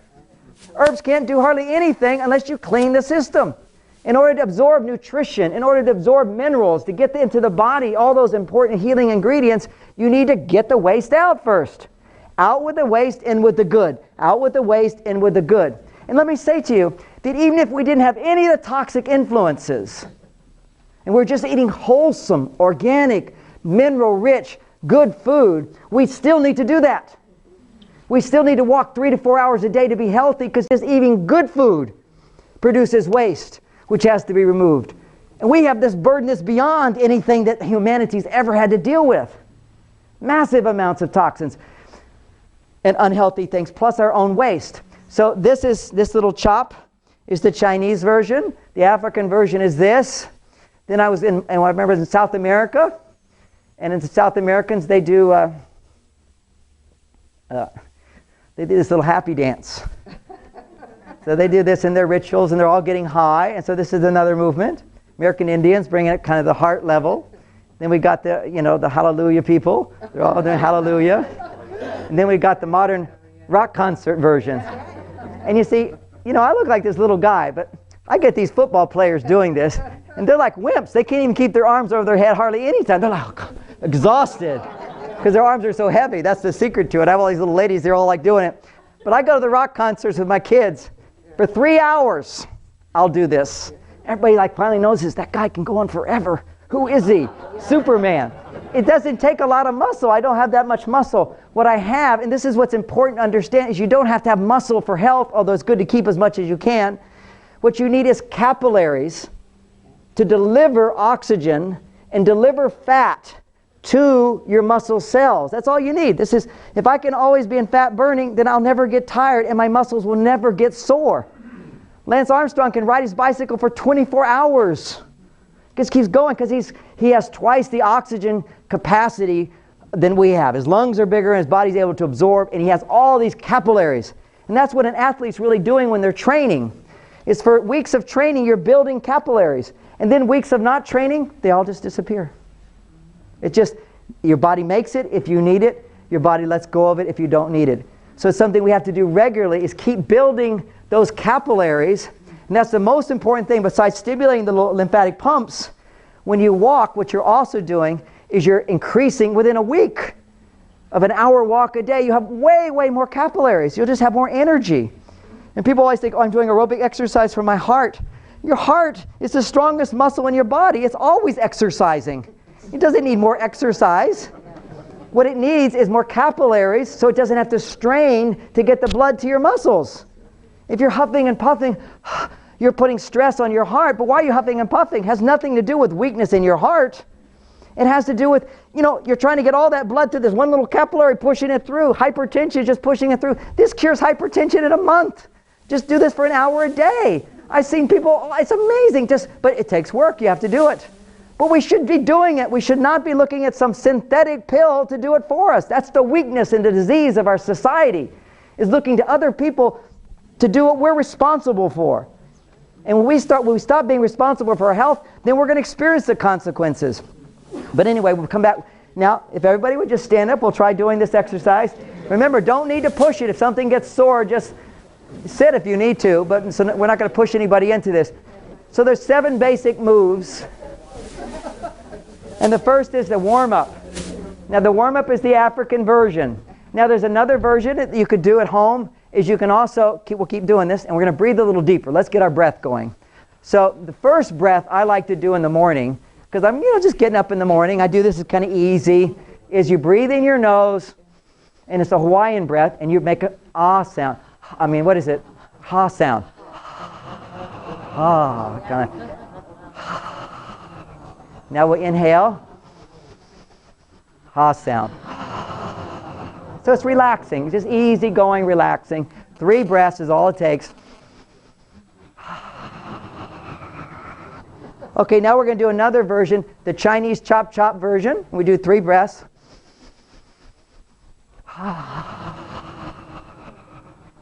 Another breath.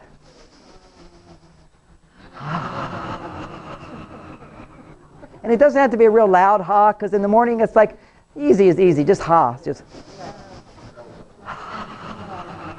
Okay, this is the next version. It's the horse riding pose. This is Chinese as well. What is that?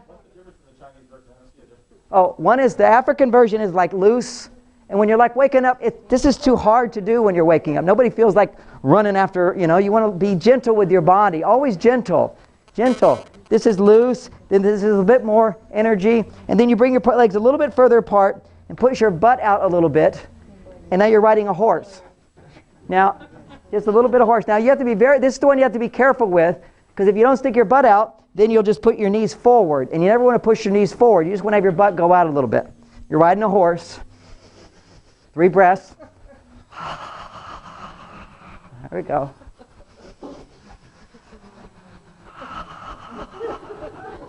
One more breath. Even the laughter is good for us. Now we're going to do the South American version. It's got a little dance. Just imagine you're high on peyote and you're just dancing around the fire. Which another thing you do with peyote is you do this, but you don't have to take peyote to get high. That's right. It's just all the old dance moves. Basically this is like a system of dance moves, and that's what you'll see as we're going through these different things. Get our breaths. Now, since it's not the morning, I'm feeling like about time to go to a little bit more rigorous breath, and that's where you make a pa sound. Now, if it doesn't feel comfortable in the morning, you don't need to, but in the evening, usually you got enough adrenaline going in your body, whatever, to get some pa. So the pa is like this, breathing in, and then exhaling like this. Ah, it's a good exhale, okay. Woo. Then inhale, exhale. It's good. Good. Inhale. And then we're going to go to American Indian version, which is around the heart level, just like this. You don't actually have to do this, but just this here. And what we're really doing, if anybody, the Eastern influence always talks about energy centers in the body. And we're actually slowly raising the blood up to different energy centers in the body. And when we get to above the shoulders, that's when the blood literally goes into the brain. And in the West, the longest lived men of any occupation are music conductors. Because as soon as you get your hands up in the air, we'll go this one. At this point, you're either gay or you're smart. But what happens, if you slowly get up to this, now the blood is literally going into the brain and stimulating brain cell growth right now, stimulating brain chemicals being produced, oxygenating cells throughout the body. Then another version is this here. And we're not going to do too much with arms over the head because it takes a while for you to build up the capillaries to do this effortlessly. No need to get tired. The last one, rock concert. And in Phoenix, I've got kids doing rock concert music in their classrooms as breaks doing these exercises. We're getting great, great results. They get to come alive again Now we're going to slowly come down. Take one breath with each one.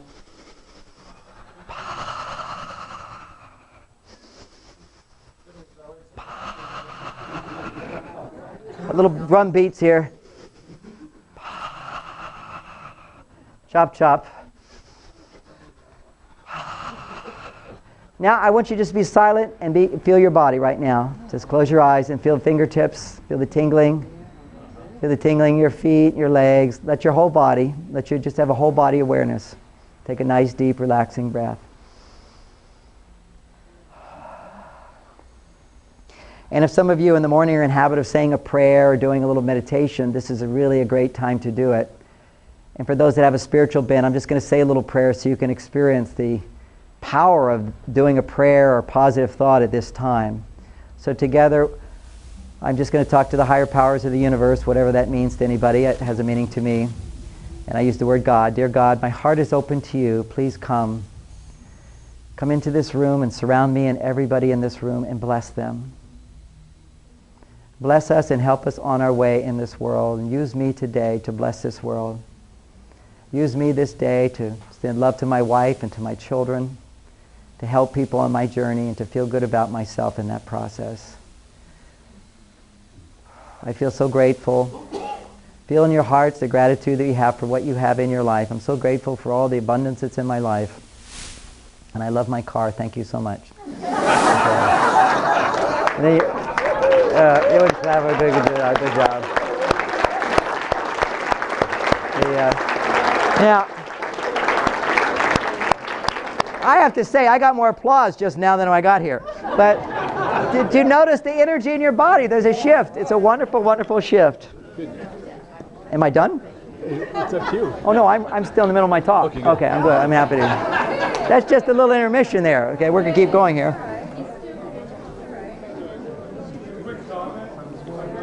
Yeah.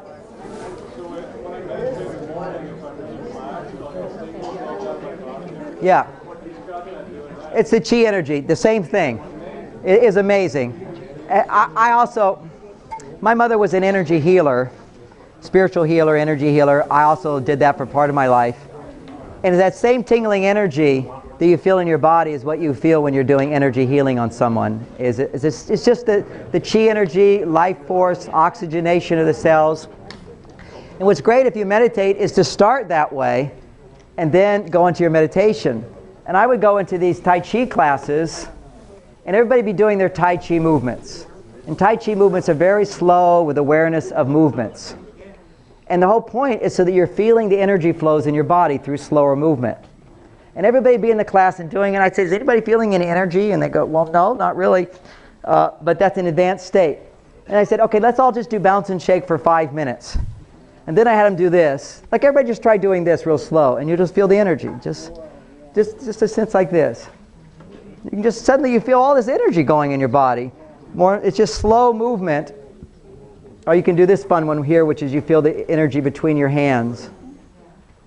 And you can do this anytime, but if you do it after a bounce and shake, you just feel it so easy. It's like putty, pushing back. Because we have this energy field around us and in us. And when the energy is flowing, then we become aware of it. When it's stagnant, we lose awareness of the body.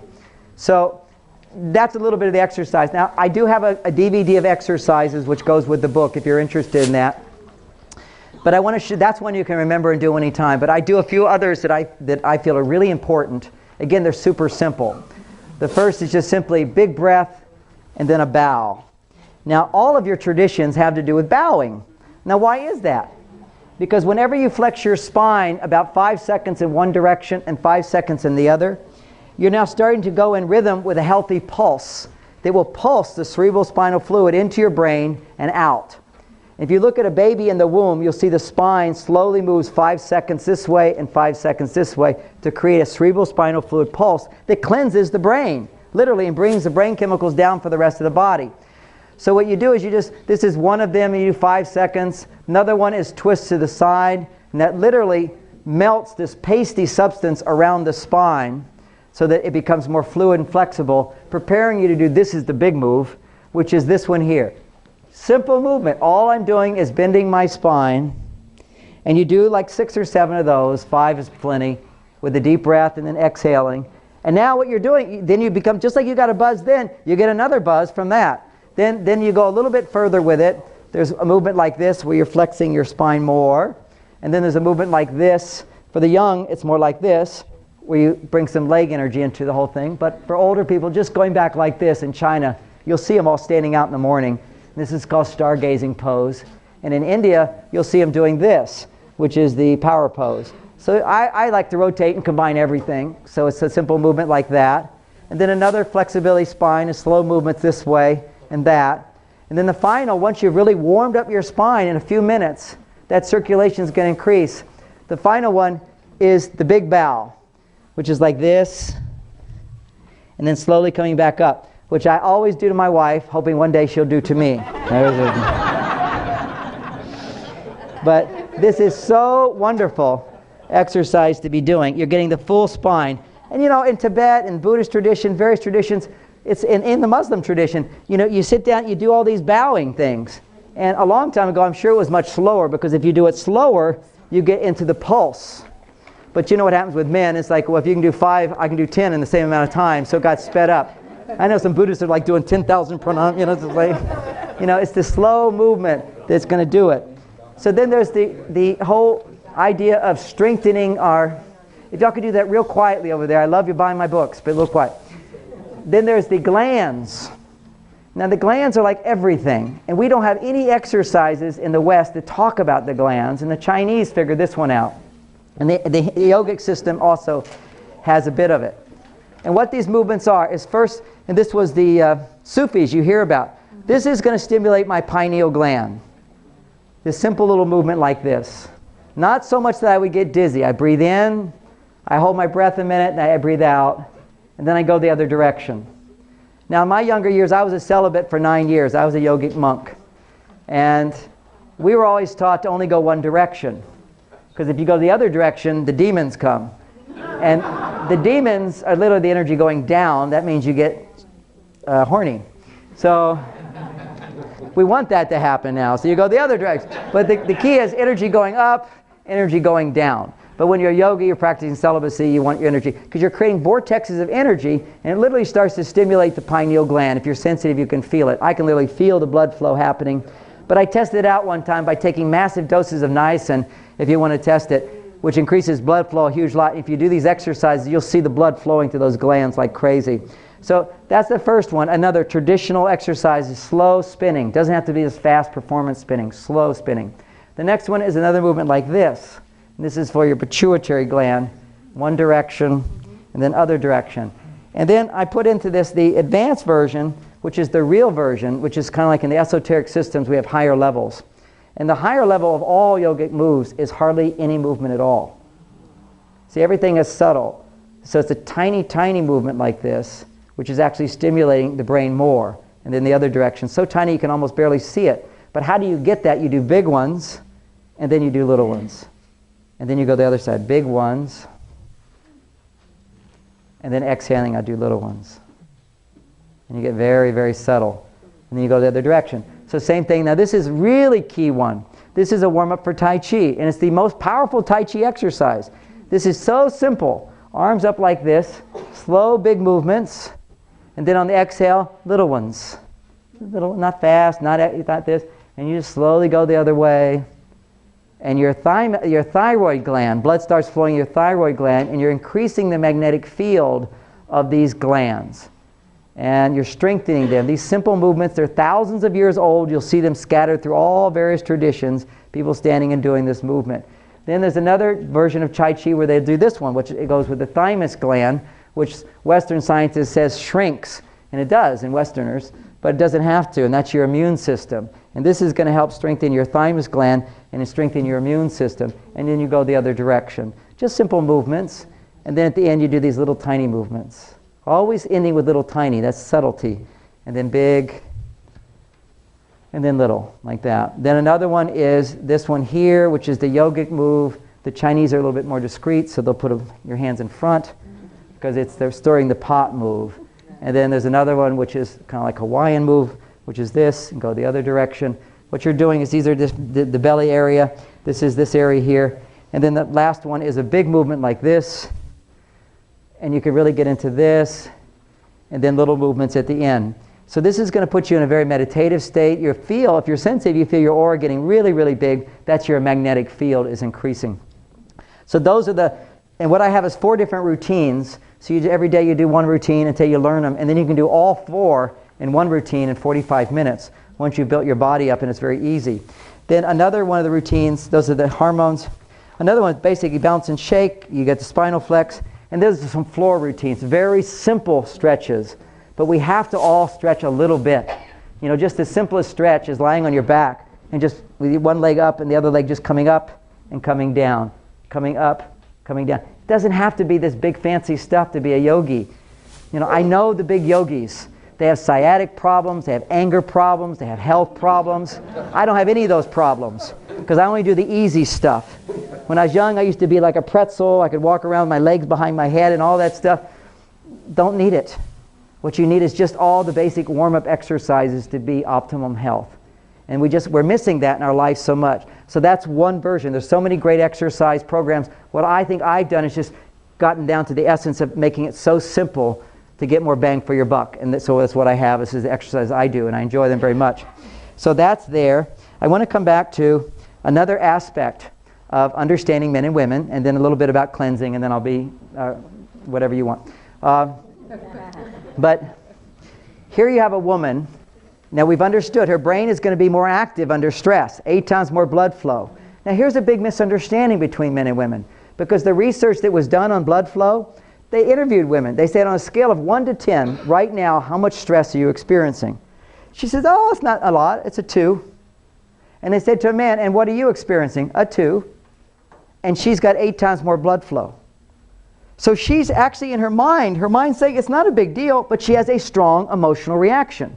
For a man to have that much emotional reaction, it would have to be an 8 on the scale.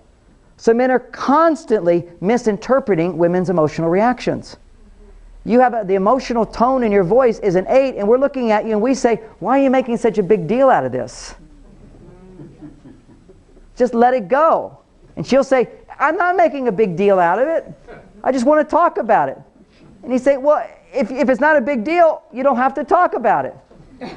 But for a woman, it doesn't have to be a big deal. She's going to have blood flow. She needs to talk about it to stimulate serotonin to relax that part of the brain. Now, does she have to talk every time? No, if she's got plenty of serotonin. But if her blood sugars drop and she's under stress, she can't keep replenishing the supplies. So now you've got a woman whose brain knows, when I'm under stress, talk, but her blood sugar's low. So how long is she going to talk? Forever. So the moral of that story is when a woman says, let's look for a restaurant, men, that's a code blue alert. That's stop everything instantly, find food, carry food, oh, and nuts, give her nuts. That's the best thing, give her nuts at that time. Here, honey, got nuts, and we'll find a restaurant right away. And whatever she says at that point, don't argue, don't question, just go, tell me more? Really? And then when every cell in your body says, please, please don't say another word, I'm exhausted, I can't take it. What you do is you take a deep breath, knowing that once she gets her blood sugar, all this will be forgotten. Take a deep breath, and you say to her, tell me more. That's the man from the boy. They have that strength. It's a great gift. You don't have to do it all the time, thank goodness. But if you prepare by making sure there's lots of nuts in the car, that's the one to have lots of nuts. Otherwise, she goes nuts, okay? So there's that. Now, I didn't dwell a lot on men, but I want to balance this because I talked about serotonin for women. And I was looking at that statistic about why so many women were vulnerable to that. And for years before that, they're always saying, well, why are more women go to therapists, and so forth? Because talk therapy stimulates serotonin and women run out of serotonin. That's the basic answer. Men need to talk if our serotonin levels run low. But for us, to run out of serotonin, it has to be a lot of stress and then a lot of heartbreak and whatever, and our serotonin levels can crash too. So it can happen. It's just not going to be your first thing that happens to a guy. I looked at, okay, what's the balance? What happens with guys? What happens with guys became very clear to me when I started looking at statistics with ADD and ADHD. Attention Deficit Disorder, Attention Deficit Hyperactive Disorder. And this is about 10, 15 years ago, and we were just at the time, nobody knew what it was, but some people were discovering in tests that when children had this sickness, that they were always had low dopamine levels. So dopamine is actually the brain chemical that makes things interesting. It's the pleasure chemical. So when a woman is new, let's say, a challenge, she's new, challenge and newness stimulate dopamine. And so there's all this dopamine.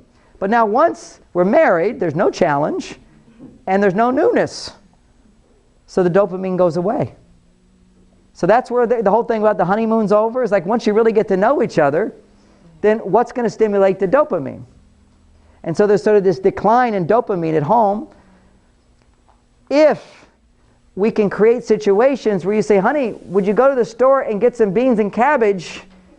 He goes, oh, I'll get in my car and drive to save the day for my wife. And then if I come home, she's, oh, you got it. Thank goodness you got it. I didn't want to have to make that trip. I'm so glad you did it. He goes, yes, I'm the beans and cabbage guy. You know, I do that. Dopamine gets produced. That's right. We kill the spiders. A spider here, spider. Just you got a guy around. Make sure that there's things he can do that you go, thank goodness you're here. It doesn't have to be big stuff. It's the little stuff. But you have to teach us the little stuff is the big stuff. Otherwise, we're thinking we have to be the big bestseller in order to have all our dopamine. But then once you have the big bestseller, dopamine crashes. I've been there, done it.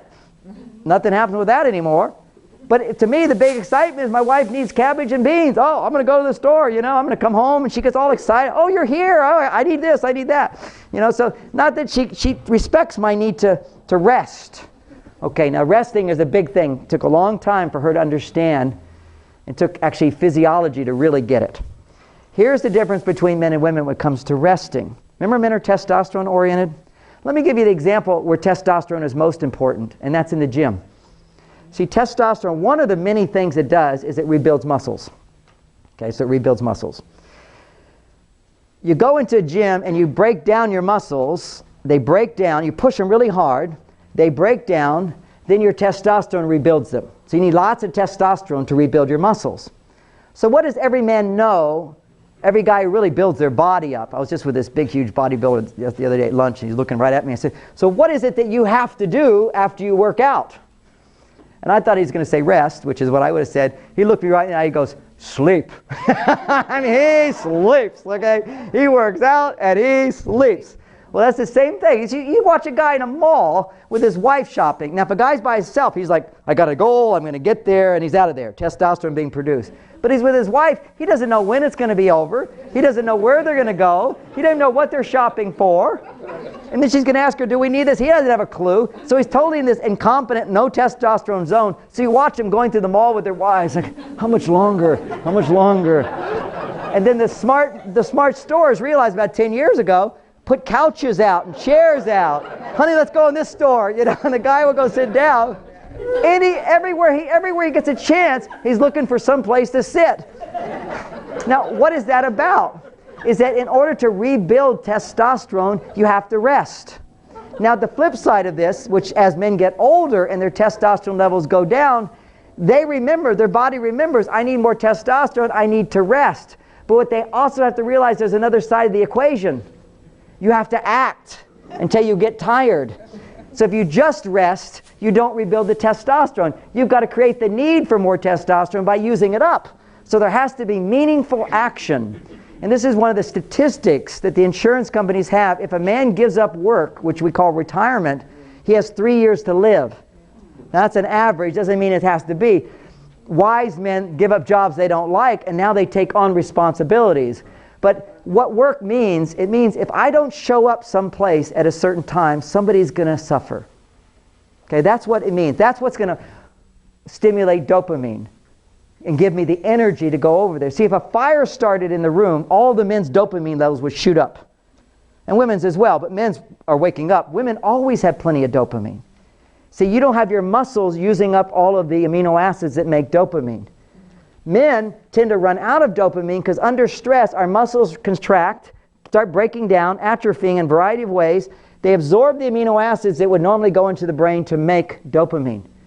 So men under stress run out of dopamine. And where did I first get the idea for that was 10 times as many boys than girls have ADD symptoms.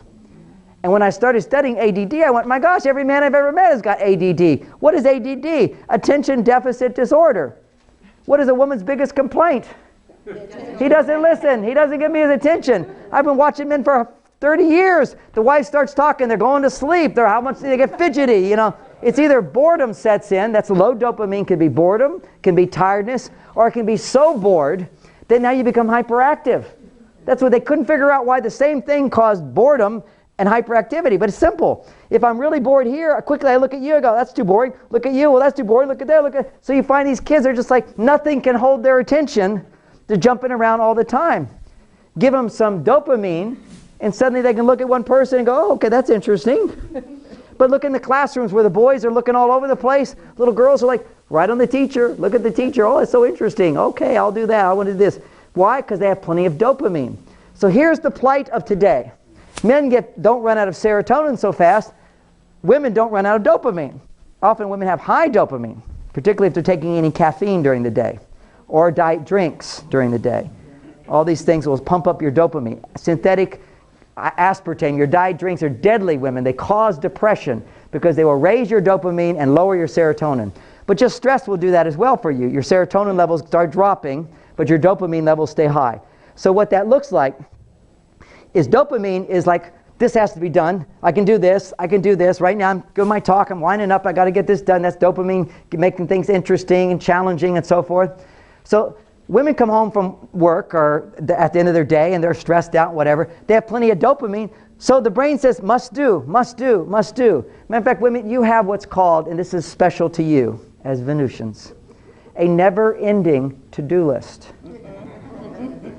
So now how many women can relate to a never-ending to-do list? So in this moment, let's just acknowledge it will never end. Because there's this little thought in the back of your mind, which is, when I finally finish the list, then I can rest. The list will never end. And woe to the guy who tries to help you finish the list. Because he thinks, well, once we do this, then you should like rest. But you don't. You keep going. The list will always go on forever. Because you're not designed to end the list. Men have to end the list. So men have to have a beginning, an end, a reward, and a nap. And then a beginning, an end, a reward, and a nap. That's our life. Beginning, end, reward, and nap. Rest. We've got to have the rest to rebuild. We've got to have the reward that tells us we achieved our goal. That's all reward is. It says, oh, well, you made a difference. You made a difference. If there's no reward, if there's no acknowledgement, I didn't make a difference, so now I can't rest. So men need that, because then he goes into his rebuilding state. So women end up with plenty of dopamine. So they come home and they go, have to do this, have to do this, have to do this. But they've run out of serotonin. So they feel like they have to do it all by themselves and they have no help. And so that's this plight. And so they're very unhappy. And then they look over at him and he's sitting at the couch. His dopamine levels have dropped. So he has no motivation to do anything. Dopamine is the motivating brain chemical as well. So his dopamine levels have dropped, so there's nothing for him to do. So he sits down except to do one thing, which is the easiest thing to do. And he's watching TV, passive activity. And he's sitting there because he has low dopamine. His testosterone levels are gradually rebuilding. But he has plenty of serotonin. So he's happy. And that makes you even more unhappy. Who is he? Why does he get to do that? Sitting there doing nothing. And all this has to be done. You have to get up. We've got neighbors coming over for dinner. The house is a mess. He says, oh, they're our neighbors. They're our friends. It doesn't matter. Their house is a mess too. And then she says, no. This is the new neighbors. We don't know them yet. So he says, well, we don't even know them, so who cares? We'll see if we care. Men can rationalize anything for a nap, okay? Anything to rest. But if he gets that support, if he gets that reward, then his rest is done. Then he's ready to act again. And that's the role of the woman to support a man. The man's role is, remember the scoring points thing? Don't think that doing one big thing is going to get you lots of points. It's doing lots of little things. Finding her at least 4 times a day and giving her a hug. And she'll hide. She's like, does he even know I'm going to bed now? Where are you, honey? Did you go to bed already? No voice. I have to run upstairs. Oh, you're already in bed? Yeah, I want to go to bed. Oh, let me give you a hug and say goodnight and give you a kiss. Then I get points. I got points for noticing she'd gone to bed, a point for running upstairs to give her a hug, a point for giving her a hug, and a point for the kiss. All that. My loving husband. That's 4 points from that one action. How many points do I get else as well today? I get 1 point for going to work, 1 point for coming home. That's it. And 1 point for being married. Okay, you get 3 free points every day for being a good husband. She, on the other hand, she does her work, 1 point. She is married, that's 1 point. And she is home, that's a point. But then every time you leave something around the house, she picks it up. Oh, I'm going to pick up his t-shirt. I give myself a point. Oh, I'm going to make a dinner for him. I give myself a point. Oh, I'm going to worry about him. I'm going to give myself a point for worrying. Oh, I'm going to go clean out something in his closet. I'm going to give myself a point for that. Oh, look at this drawer. It needs a little cleaning up. It's for him. I'm doing it. Every time she does something for you, she gives herself a point. But you only get 1 point when you're away. Because the truth is, and you can rationalize that, wait a second, I'm working all day. I'm loving my wife right now. No, I'm not. I'm loving you. I'm not doing anything for her right now. See, it's literally contact, direct personal contact that stimulates oxytocin, which lowers stress in women. If women were like men, then all you have to do is make a lot of money and you get 1,000 points. Testosterone wants big things. So I take my wife on a vacation to Hawaii, my mind goes, big things. I got a house on the beach. You know, this is a fancy place. It turns out to be great. That's only 1 point. So what I do is I plan it 6 months in advance. So every time she tells somebody she's going, I get a point. Every time she goes shopping, I get a point. She's packing a week in advance. I used to, why are you packing so far in advance? But every day of packing, I get a point because she's thinking about going. And then we go, I take lots of pictures so that we can show pictures. Every time she shows the picture, oh, John brought us to this house. Oh, this house was so great. I get points. I get points. I mean, I got a secretary who'll do anything for me. I got all of these people that do stuff for me. But for the vacation, I make sure it's Saturday where she sees I'm sitting in front of the computer all day long finding the right resort to go, the right house. She sees them in there doing the whole thing. So over and over, everybody would say, how did you find this wonderful house? John found it. He spent the whole day looking for it. I got big points from that. I was very aware. Okay, let her say, I'm doing this. But you see, it's that makes her feel special. It's not like she is special. You have to do things to communicate that, to literally cause a hormonal reaction inside of her, which creates her oxytocin levels to go up, which will cause her stress levels to go down, which then causes her body to go into fat-burning mode, and now she's got 20 times more energy, and who cares if you've got an unlimited to-do list, because you've got all the energy of the sun's light. And it comes into the body, and it warms up the body, and the body warms up the cabin. So the cabin actually gets warmer, and you can actually put your hand on the heating element, which is the light. I mean, there's some warmth it's putting out because it's the air, the water in the air heats up a bit. But you're not warming up because it's heat hitting your body.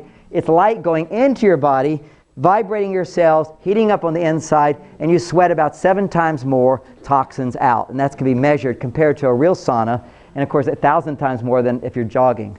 So just to know what's really working and what's not. I want to say something else, because when you're over 40, your hydration levels, you start becoming more and more dehydrated. You get to 60 and 70, 80. One of the big common traits is dehydration. So what's everybody going to say to you? Drink water. Now what happens if you've got a dry sponge and you put it in water? Not much. It doesn't absorb much. So if you drink a lot of water, like they're saying, okay, everybody should be drinking 8 glasses of water a day, and you're dehydrated, you're putting 8 glasses of water right through your body. And as it goes through your body, it can pull minerals right out of your body. So you have to be very careful to only drink when you're thirsty, which now goes in the opposition of now the new knowledge that everybody's telling you is if you're thirsty, it's already too late. I mean, is this craziness? It's madness as far as I'm concerned. You drink when you're thirsty. And they say the only thing that will hydrate your body is water. Excuse me, vegetables are packed with water. Almonds are packed with water. Fat is packed with water. And the best thing you can do to hydrate your body, the very best thing besides water, you can live without water for a long time. How do you live with water for a while? Because you have to have water. This is all water. The body's got water throughout it. And you just have to get the water moved to where it needs to be, into the cells. How do you get water into the cells?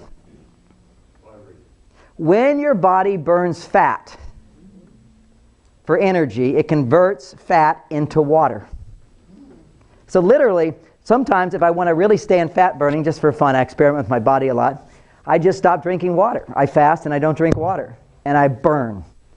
And then I go, it's too much fat burning. Literally, you can just lose inches. You know, I have people not having to go that extreme, but just to experiment with it, is that literally your body, when you're in fat burning, the cells start becoming more hydrated. Then, if you're thirsty and you drink water, it's like a wet sponge, and you can absorb that water. How do you get yourself in fat burning? knock out your carbohydrates for a while.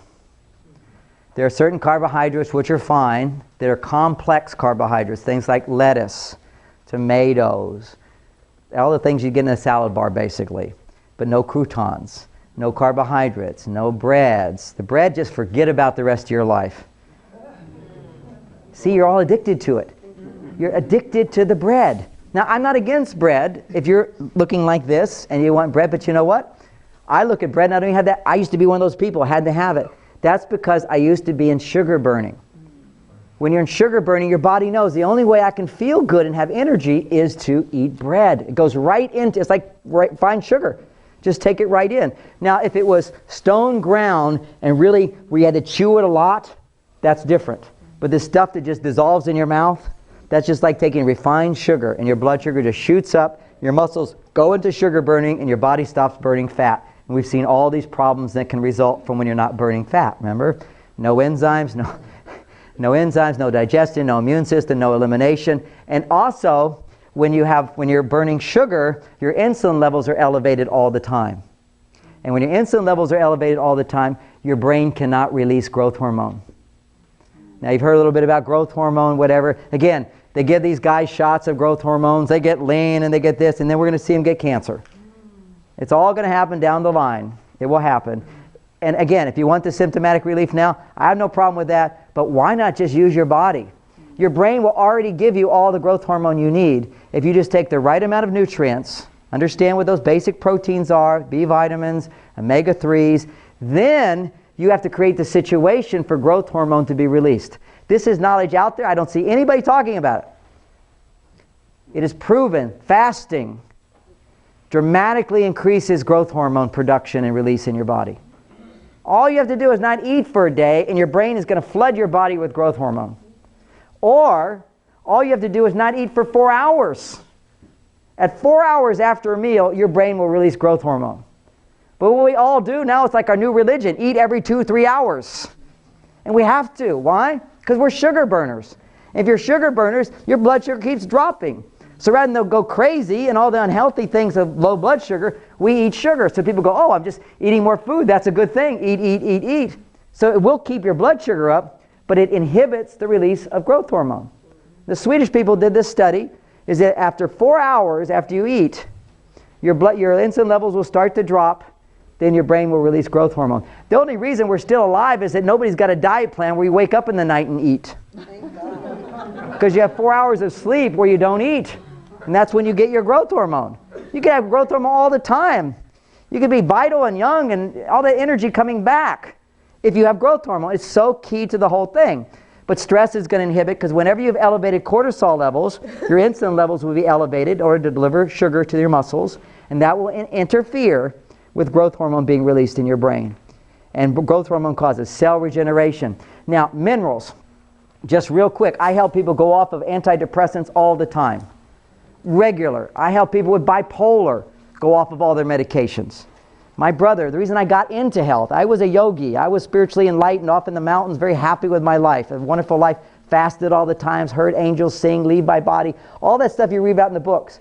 But my brother was bipolar. And I thought teaching him yoga and meditation would help him. It didn't. It doesn't help everybody, because he didn't have the physiology to support higher consciousness. And he was like a Mozart, who was even more high than I was. And when your brain is really peak performing, which a lot of these bipolar people are, their brain works so much faster, it uses up minerals faster. Like Mozart composes this huge big thing and then crashes into depression, alcoholic, drug addict, all that stuff. Then finally eats enough salad to get his brain minerals back up, and he's back elated again. But when you function at a high level, you deplete yourself of minerals. Or if you eat sugar, you deplete yourself of minerals. So you can have super brains, or you can just have kids who are addicted to sugar. And then that can cause overstimulation of brain cells, a high, which then is followed by a drop. And the research has shown that there is a mineral that protects your brain from becoming overexcited and brain cells dying. And what is that mineral? Lithium. Lithium is the most potent, powerful mineral that we are all missing in our society, because when you say the word lithium, it's against the law. It's bad. Because they discovered this many years ago, about 70 years ago, that in hot springs, most of the really famous hot springs are filled with lithium. Lourdes, who's heard of Lourdes? I used to fast on Lourdes water, get so high on that water. People will come. I see MS people walking away without their canes and their crutches and all that stuff. Millions of people go there every year. It's magic water. What is it? We measure the water. Super high in lithium. Lithium water, it's magical. They had these springs in Australia, and they found when they had schizophrenic, bipolar, depressed people would get in these waters with lithium, their depression would go away. Their emotions would stabilize. So they said, well, let's figure out how to do this. Let's give people lithium. And it didn't work because they couldn't get the lithium into the brain. So they said, well, let's give them more. And let's give them more. Let's give them toxic levels. So they end up giving you 100 to 200 times the safe limit. What your brain really requires, they give you 100 to 200 times. And of course, it finally gets to the brain, so it gives a lot of relief for them, but the side effects are terrible. Because if you were to take 100 times of any mineral, you would have toxic side effects. 20 times more potassium, you have a heart attack. You can go to a health food store right now and buy a bottle of potassium and eat that and die. Euthanasia in a bottle, right there. It's like Tylenol. Just take a whole pack of Tylenol. It will kill you. Anything you overdo. Eat 100 times more calcium, you'll turn into Mr. Arthritis. You won't even be able to move your body. It'll be so dangerous to you. So minerals in excess are bad. So they took lithium and they gave you excess and it was bad. So now we have this rule, lithium is bad.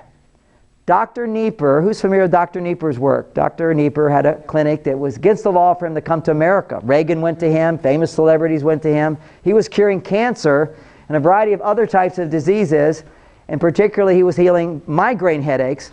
But for migraine headaches, he was using lithium orotate. If you bond calcium with orotate, it delivers the calcium right into your mitochondria and will start stimulating fat burning. The best weight loss program you can ever do, they've got all these things to suppress appetite. Just take calcium orotate and your hunger goes away. And that's what he said. He was using calcium orotate to cure cancer. And he said the only side effect of giving him calcium orotate was that all the overweight women lost their weight because they had no more hunger. Basically, it's such a wonderful thing. If you're plagued by sugar burn, and where's our hunger coming from? Sugar burning. So the calcium orotate is proven to go right into the cell. And of course, some people go, well, it didn't work for me. Well, maybe it's because you're eating all this junk food as well. You've got to make some choice. No, I'm first doing calcium for cancer and no hunger. Then I'm going back to lithium. Thank you for that clarification. Lithium orotate. If you bond orotate, by the way, is something called vitamin B13. Nobody knows about it, but that's what orotic acid is. It's vitamin B13. And also another substance that is naturally high in is mother's milk. Okay, so there's a whey protein. So B13, he found, bonded orotic acid with a mineral, became an orotate. Lithium orotate, you take 4.5 milligrams in a little pill. You can buy on the internet. It's completely legal now because they've tried to make it illegal and there's no side effect, no danger. They can't prove anything wrong with it. One little pill, 4.5 milligrams of lithium orotate. If I'm angry or annoyed, and the only person that can annoy me is my wife. I mean, I'm grown up now. The world doesn't affect me much. I just, I have critical people come up to me. I say, well, you can stand in line for an autograph. And they want to talk to me. I say, yeah, I'm happy to talk to you, but stand in line. They always go away because they don't want to wait in line. So, I mean, I have a blessed life now. I mean, I got a good life all going. But my wife still has that ability. If you're, she can just dig in there with a look or a comment or whatever. And we all know that, guys. And women know that. Women do it actually more. They go, it's like recently my daughter wouldn't do something for my wife and she says, oh, it happened. Suddenly this huge list. I do this for her, I do this for her, I do this for her, I do this for her, I do, and she won't even do that for me. That big long list that shows up, that's the scoreboard. Men have this little annoyance and irritation that will start to just regurgitate on something. All that is lack of resolution in the brain because there's not enough lithium. You just take, and you have to have other ingredients as well, but that's what's missing the most. I take one of those little pills, all the annoyance is gone. This is not a drug. This is the mineral. Just like calcium, just like magnesium keeps you regular. Magnesium will calm your body. Magnesium help your thyroid. Lithium stimulates brain cell growth. It's the only thing that is proven to increase your brain cells at any age if you take lithium. Not only does it increase brain cell growth in just a few months, You'll have more brain cells growing from taking regular lithium. In addition, MSG, which is just as bad as trans fats, just as bad as corn syrup, you've got MSG. MSG is an excitotoxin. They will overstimulate brain cells and they will start to die. Anytime a person is depressed and wanting to die, it is completely at the same time when brain cells are dying. Literally, when your brain cells are overstimulated, and that's sort of the extreme version of a bipolar person. They're up, and then they crash, and they want to die, and they want to give up, and they're down in the pits, and there's all these suicides. They're basically just bipolar crash. And what that is, associated with that, and often triggered, is either white sugar that triggers it, or it's MSG that will trigger it. And what MSG does, you can take a petri dish of brain cells and put MSG in it, and the cells will speed up, and they'll prematurely die. That's what, and MSG is in everything. They don't have to say MSG. What are some of the things they can say? Hydrolyzed protein? What, the flavor enhancer they can say? Natural, that's right, natural flavoring can be MSG. Natural because it comes from nature after we messed with it.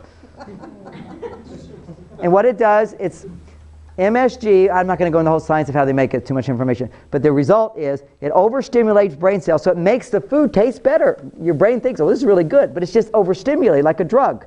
Overstimulates the brain, it's like a tachometer, and now it burns the cell out, and the cell begins to die. And when that cell dies, your mood crashes as well. Whenever you feel like I want to give up, brain cells are dying. When you feel like I don't want to be here anymore, brain cells are dying. That is direct link. And I've helped so many people who were suicidal, who were depressed, who were anxiety-ridden, and I give them, first I have to give them good protein with every meal. I have to give them lots of enzymes to help digest, because usually they're not digesting their proteins well. A lot of omega-3 supplementation, so you're getting that as a basis. And you can do all of that and get very little results, unless you pop in that little lithium orotate. Then it's magic, and you can do searches on the internet, and you'll see people have got miraculous results from this simple, cheap little pill. And others say, oh, ridiculous, didn't work for me at all. And I say, yeah, did you eat a Twinkie today? You know, it's just, you've got to look at what you're putting in your body as well. It's not going to override anything, but it is the missing ingredient. So this lithium is anytime you've been exposed to a lot of sugar in your life, you've depleted your lithium supplies. What is your best natural source of lithium? The place where we get all of our sugar. Beets. Beets have the highest concentration of lithium. Nature puts lithium with all that sugar because the brain only can run on sugar. So when you got the sugar, you got the lithium. And what do we do in refined sugar is we take all the minerals out. So where can you get all the minerals that they take out of sugar? Molasses. So when I have people fast, there's 2 pre-days. During the free pre-days, they take lots of coconut oil, which raises your metabolism. That's the first thing. And puts you in fat burning. You want to get in fat burning? Eat 5 tablespoons of coconut oil today. You get all this fat. You can't gain weight by it. Your body can't store it. And so what happens, your body will just has to burn it. And it will start burning it. So you have a lower calorie than usual diet. You take 3 to 5 tablespoons of coconut oil. And I have all this mapped out at my website. And I have cleansing coaches that can help you with it. But I'll give you the basics. Coconut oil is magic. Pine nuts as well are magic. If you want to get in fat burning, you just start packing up the pine nuts. You're not going to get fat. You can't get fat with pine nuts. You can't get fat with coconut oil. And it will just cause your body to burn fat. Then I balance that in a little smoothie where I put some non-pasteurized whey protein. If it's pasteurized, it's deadly. Non-pasteurized means the enzymes are still active.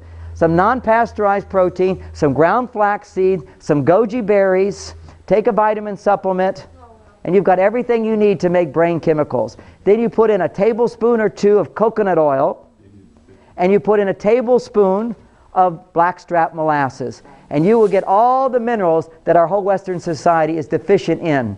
Because a major mineral deficiency item comes from refined sugar without the minerals. The sugar needs those minerals to be metabolized, so it pulls it from everything else. So we're constantly being depleted. So if I also take a trace mineral supplement. I recommended earlier. Himalayan salt has got all your trace minerals, but molasses is ideal. What also is great in molasses, it is the highest concentration that I found of a food substance that's organic and natural with iron. So it's a form of iron which is not going to rust your body. All the things doctors give you will just rust your body. Molasses is all natural. It will not rust your body. And if you are going to fast, you have to up your, besides getting your lithium and your minerals and so forth, you also have to increase your iron. Remember I told you, because as soon as you stop going, once you start really burning fat and getting into this healthy place where your body starts detoxifying and cleansing itself and your energy levels start going up, as long as you walk. Remember, if you're going to fast, you got to walk. Sometimes I'll be like really tired on a fast. I just say, give me 15 minutes of walking. And after 15 minutes, boom, the energy comes in. It's just because your lymphatic system is overloaded with toxins. You've got to move the body. Now the body will start burning fat and you'll have energy. But the same thing that makes your body work great uses up oxygen. So the body says, give me more oxygen. You have to have enough iron to deliver. So your blackstrap molasses is your best iron supplement. Then as your body's detoxifying on your fast, then you're ready for your fast. The best fasting element I found is lemon juice. What lemonade will do is that lemon will alkalize your body, helps to alkalize the body because all these toxins are acidic. Lemon will help neutralize that. Lemon will also break down fat. You got greasy hands? Put lemon. Grease is gone. It breaks it down. It's an emulsifier. Lemon will, on an empty stomach, fasting, will go straight over to your liver and start cleaning out your liver. So this is like key. But if you're constipated, not a good idea. So how do you get unconstipated? Just take 5 tablespoons of coconut oil a few days before. Everything starts moving. And if that doesn't do it, then take lots of magnesium and things will start moving. And if that doesn't move, then go buy an herbal laxative, which people say, oh, don't use those, you'll get addicted to them. Forget that. Just get yourself moving so you can cleanse your body. You won't need that later. But you just got to keep this moving. Also, the salt will always move it through if you can handle the salt. Remember the 2 teaspoons of salt, good salt, sea salt, or ideally Himalayan salt, which is pure, 2 teaspoons in a quart of warm water. So you got a quart of warm water, you stir it up. If it seems uncomfortable, or just do it this way, just squeeze a half a lemon in it. It just takes away a lot of the intensity of that salt. But that will go, then what you do is you lie down on your right side for about a half an hour. That helps it get out of your stomach into the intestine. And then you just get up an hour earlier for this, because you're going to, in about 45 minutes, all that quart of water is going to come straight through your body. And this is a 5,000-year-old technique. I did it in my 20s. It's a yogic technique. It's a wonderful technique. It's done in India for thousands of years. Also, by the way, a whey fast, which is why I have people doing the whey protein, and they cut down out all the food, just have the shakes for a couple of days with the oil and the molasses and all that. But there's a wonderful story about how Switzerland became the center of influence in the world. 300 years ago, it was the Germans learned from the Indians that to cure any sickness, you go on a whey fast. Now whey, they call it a buttermilk fast. They found that when you add lemon to milk, a little something, it turns to butter, and the milk that's left over is called buttermilk. We call that whey, or a version of whey today. So that's milk protein without the fat. They took the whey protein and they would just fast on that and cure everything. That was their big thing. Another one of their big things was just eat butter. And that's why part of my pre-fast is whey, and not butter, but I use coconut oil, because butter's kind of grossing for people. But and they use ghee, by the way, not butter. But I've done that. You just live on ghee for a while. It's really something. But it just comes pouring, black stuff just pours right out the rear end. Black stuff pours out the rear end anyway, so whatever. So we get more fat. More fat is going to clean your body. Think about your body when you're putting good fats in your body goes, well, this is good stuff. Let's get rid of the old stuff and replace it with the good stuff. So you're really getting rid of all this junky fat, which is all this toxic stuff coming out. But you've got to be walking, and you've got to be drinking water when you're thirsty. So then you've got other elements. Lemon is great, but we have something new today that they didn't have to deal with back in those days, and that is we've got heavy metal toxicity. How do we get the heavy metals out? That's what autism is kids can't get the heavy metals out. Many people hear about heavy metals, mercury, lead, cadmium, and everything. We hear about it. Why does it interfere with the functioning of the body? Well, one simple way to understand it is coming back to minerals. Zinc is like the magic guy. He's the stud in the brain. He keeps that brain working. For that brain to function, for everything to connect, zinc has to be utilized in the brain. And zinc is caught by the blood. It goes into these little receptor sites, and zinc then produces RNA from the DNA, and the brain functions really good. We all need regular zinc, not just for men, but women need it as well. Well, it's not even about how much. It's about, this is the problem. You can take all the zinc in the world, but if you've got heavy metals floating by, when mercury floats by, the body can't tell the difference between mercury and zinc. So it just sucks that mercury right into the zinc receptor site and it binds, and now zinc can't get in there. So you can eat all the zinc in the world and it's not going to have any effect on you. And that's why, I mean, this is real great. All the vitamin stuff is great in bigger doses and bigger doses. But why do we need bigger doses? Because the body's all jammed up. Ultimately, when you start cleaning the body of all of the acids, the toxins, the pesticides, the fungus, the parasites, all that stuff starts to leave automatically. The body does this naturally. And the heavy metals. Heavy metals is a challenge to get it out of the body. However, what we found in working, I've worked with all these autistic children. I've had children in 2 days go from 4 words to 25 words just by giving heavy metals out of their brain. And we can measure in their urine coming out the heavy metal releasing. And that was by combining the lemonade with aloe vera. And of course, what their doctors were doing anyway was giving them shots of glutathione. Glutathione reduces inflammation, but it's naturally found in aloe vera. Everything I recommend is always naturally found somewhere. Not that you can't do stuff, but to me, I trust the universe. But still, you got to balance it in the right ways and so forth. So lemon juice with some aloe vera. You can buy this in your health food store. It's a wonderful drink I spend every day. I start my day with a little lemonade, a little aloe vera, mixed in with a little molasses, and stir it up and drink it down. So I get a nice cleanse. Then what I'll do is every week I'll do at least one day. I see my time's up. Okay, I'll do one day where I do my cleanse of just the lemonade aloe vera drink. And in between the drinks, I also know, and I discovered this at my wellness center, it works so well, is that particularly women would start bloating up. And the reason they're bloating up is there was all these acids being released and the body was retaining water. And I could knock that out right away. And that was by doing another old-fashioned remedy, which is 2 teaspoons of apple cider vinegar in a glass of water.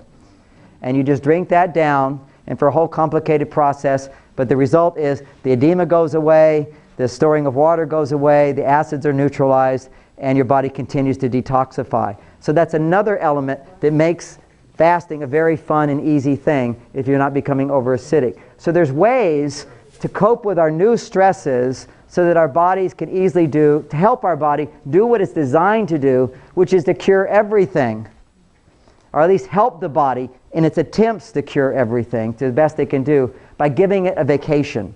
And that's what you're doing in a fast. You're just giving the whole digestive system a vacation, but you're giving it some extra help along the way. And also during that time, one of the old remedies as well, like in the Ayurvedic tradition, a 3-month fast on carrots will cure cancer. And that's written in Ayurveda. I've talked to guys 110 years old who say, cancer, I've seen it over and over, cure it, 3 months, but all they can eat is carrots. Now what happened is Gerson, who's heard of Gerson, they're Germans. They picked that up and they decided to make it a little easier with some more raw food and some apples to make it nicer. But that stuff works. But what is it that's working about it? It's the minerals in it. What I found is the food doesn't have minerals anyway. So you get these great institutes, even organic. Food is exposed to radiations, acid rain, all this stuff. We can't get good, but you can dig down and you can find good minerals. So you've got to find a good source of minerals. I have a blend that I put in my products, which is super minerals, and you take them, every time you drink a glass of water, you take a mineral, do another mineral. So the whole day you're getting the benefit of a real vegetable fast. Remember the vegetable fast?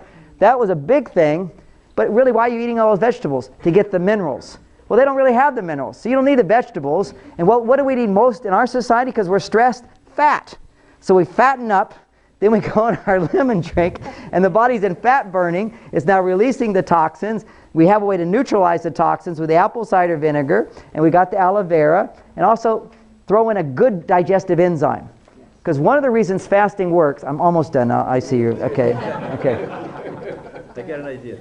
I have the feeling that you have a lot more to say. Why don't we have a midnight snack and see if we can go to sunrise? You don't really want to do that. You just want me to finish up. I will finish up, but I just want to say a few more things. Another reason fasting works. Remember, if you don't eat for a while, your brain releases growth hormone. That's where the regeneration comes. Second thing, when you don't eat food, then your pancreas is not using all of those enzymes to digest your food. Those same digestive enzymes, all of them, are necessary to break down toxins. And they will go around and break down anything which is not being used by the body, and the body will use it for fuel.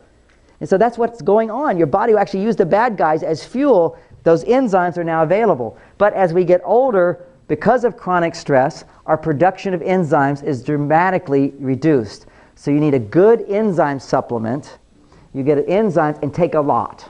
Okay, a lot. You know, they say take 3, take 9.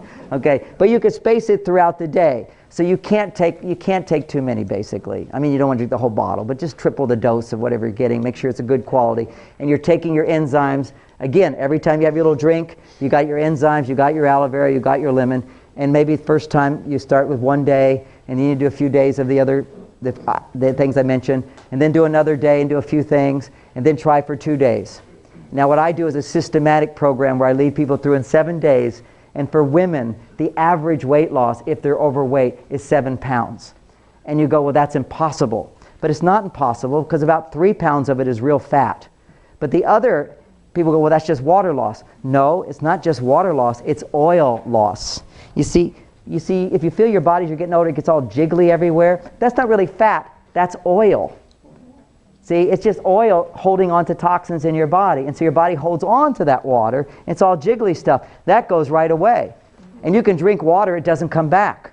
What you're doing is eliminating the reason why your body holds on to all that jiggly water. Because you can take a diuretic, and in a day you can lose 8 pounds, because you're just getting rid of water. And then as soon as you drink water, it just comes right back, because you haven't got rid of the toxin, the actual acids in the body.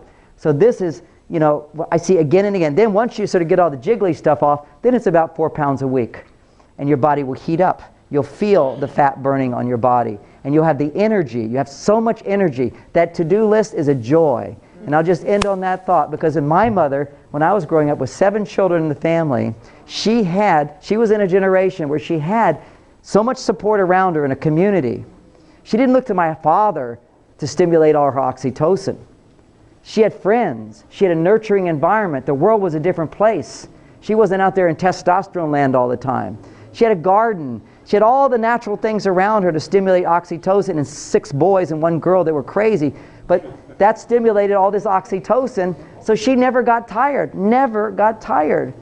And this is what women have the ability to do. I've seen it. If they can get enough oxytocin. Today, they can't do it all by themselves. They need our help, men. And the way we give help is not by doing big things, it's little things. Lots of little things, lots of beans and cabbage. Thank you all so much. Thank you. Thank you. Thank you. Thank you.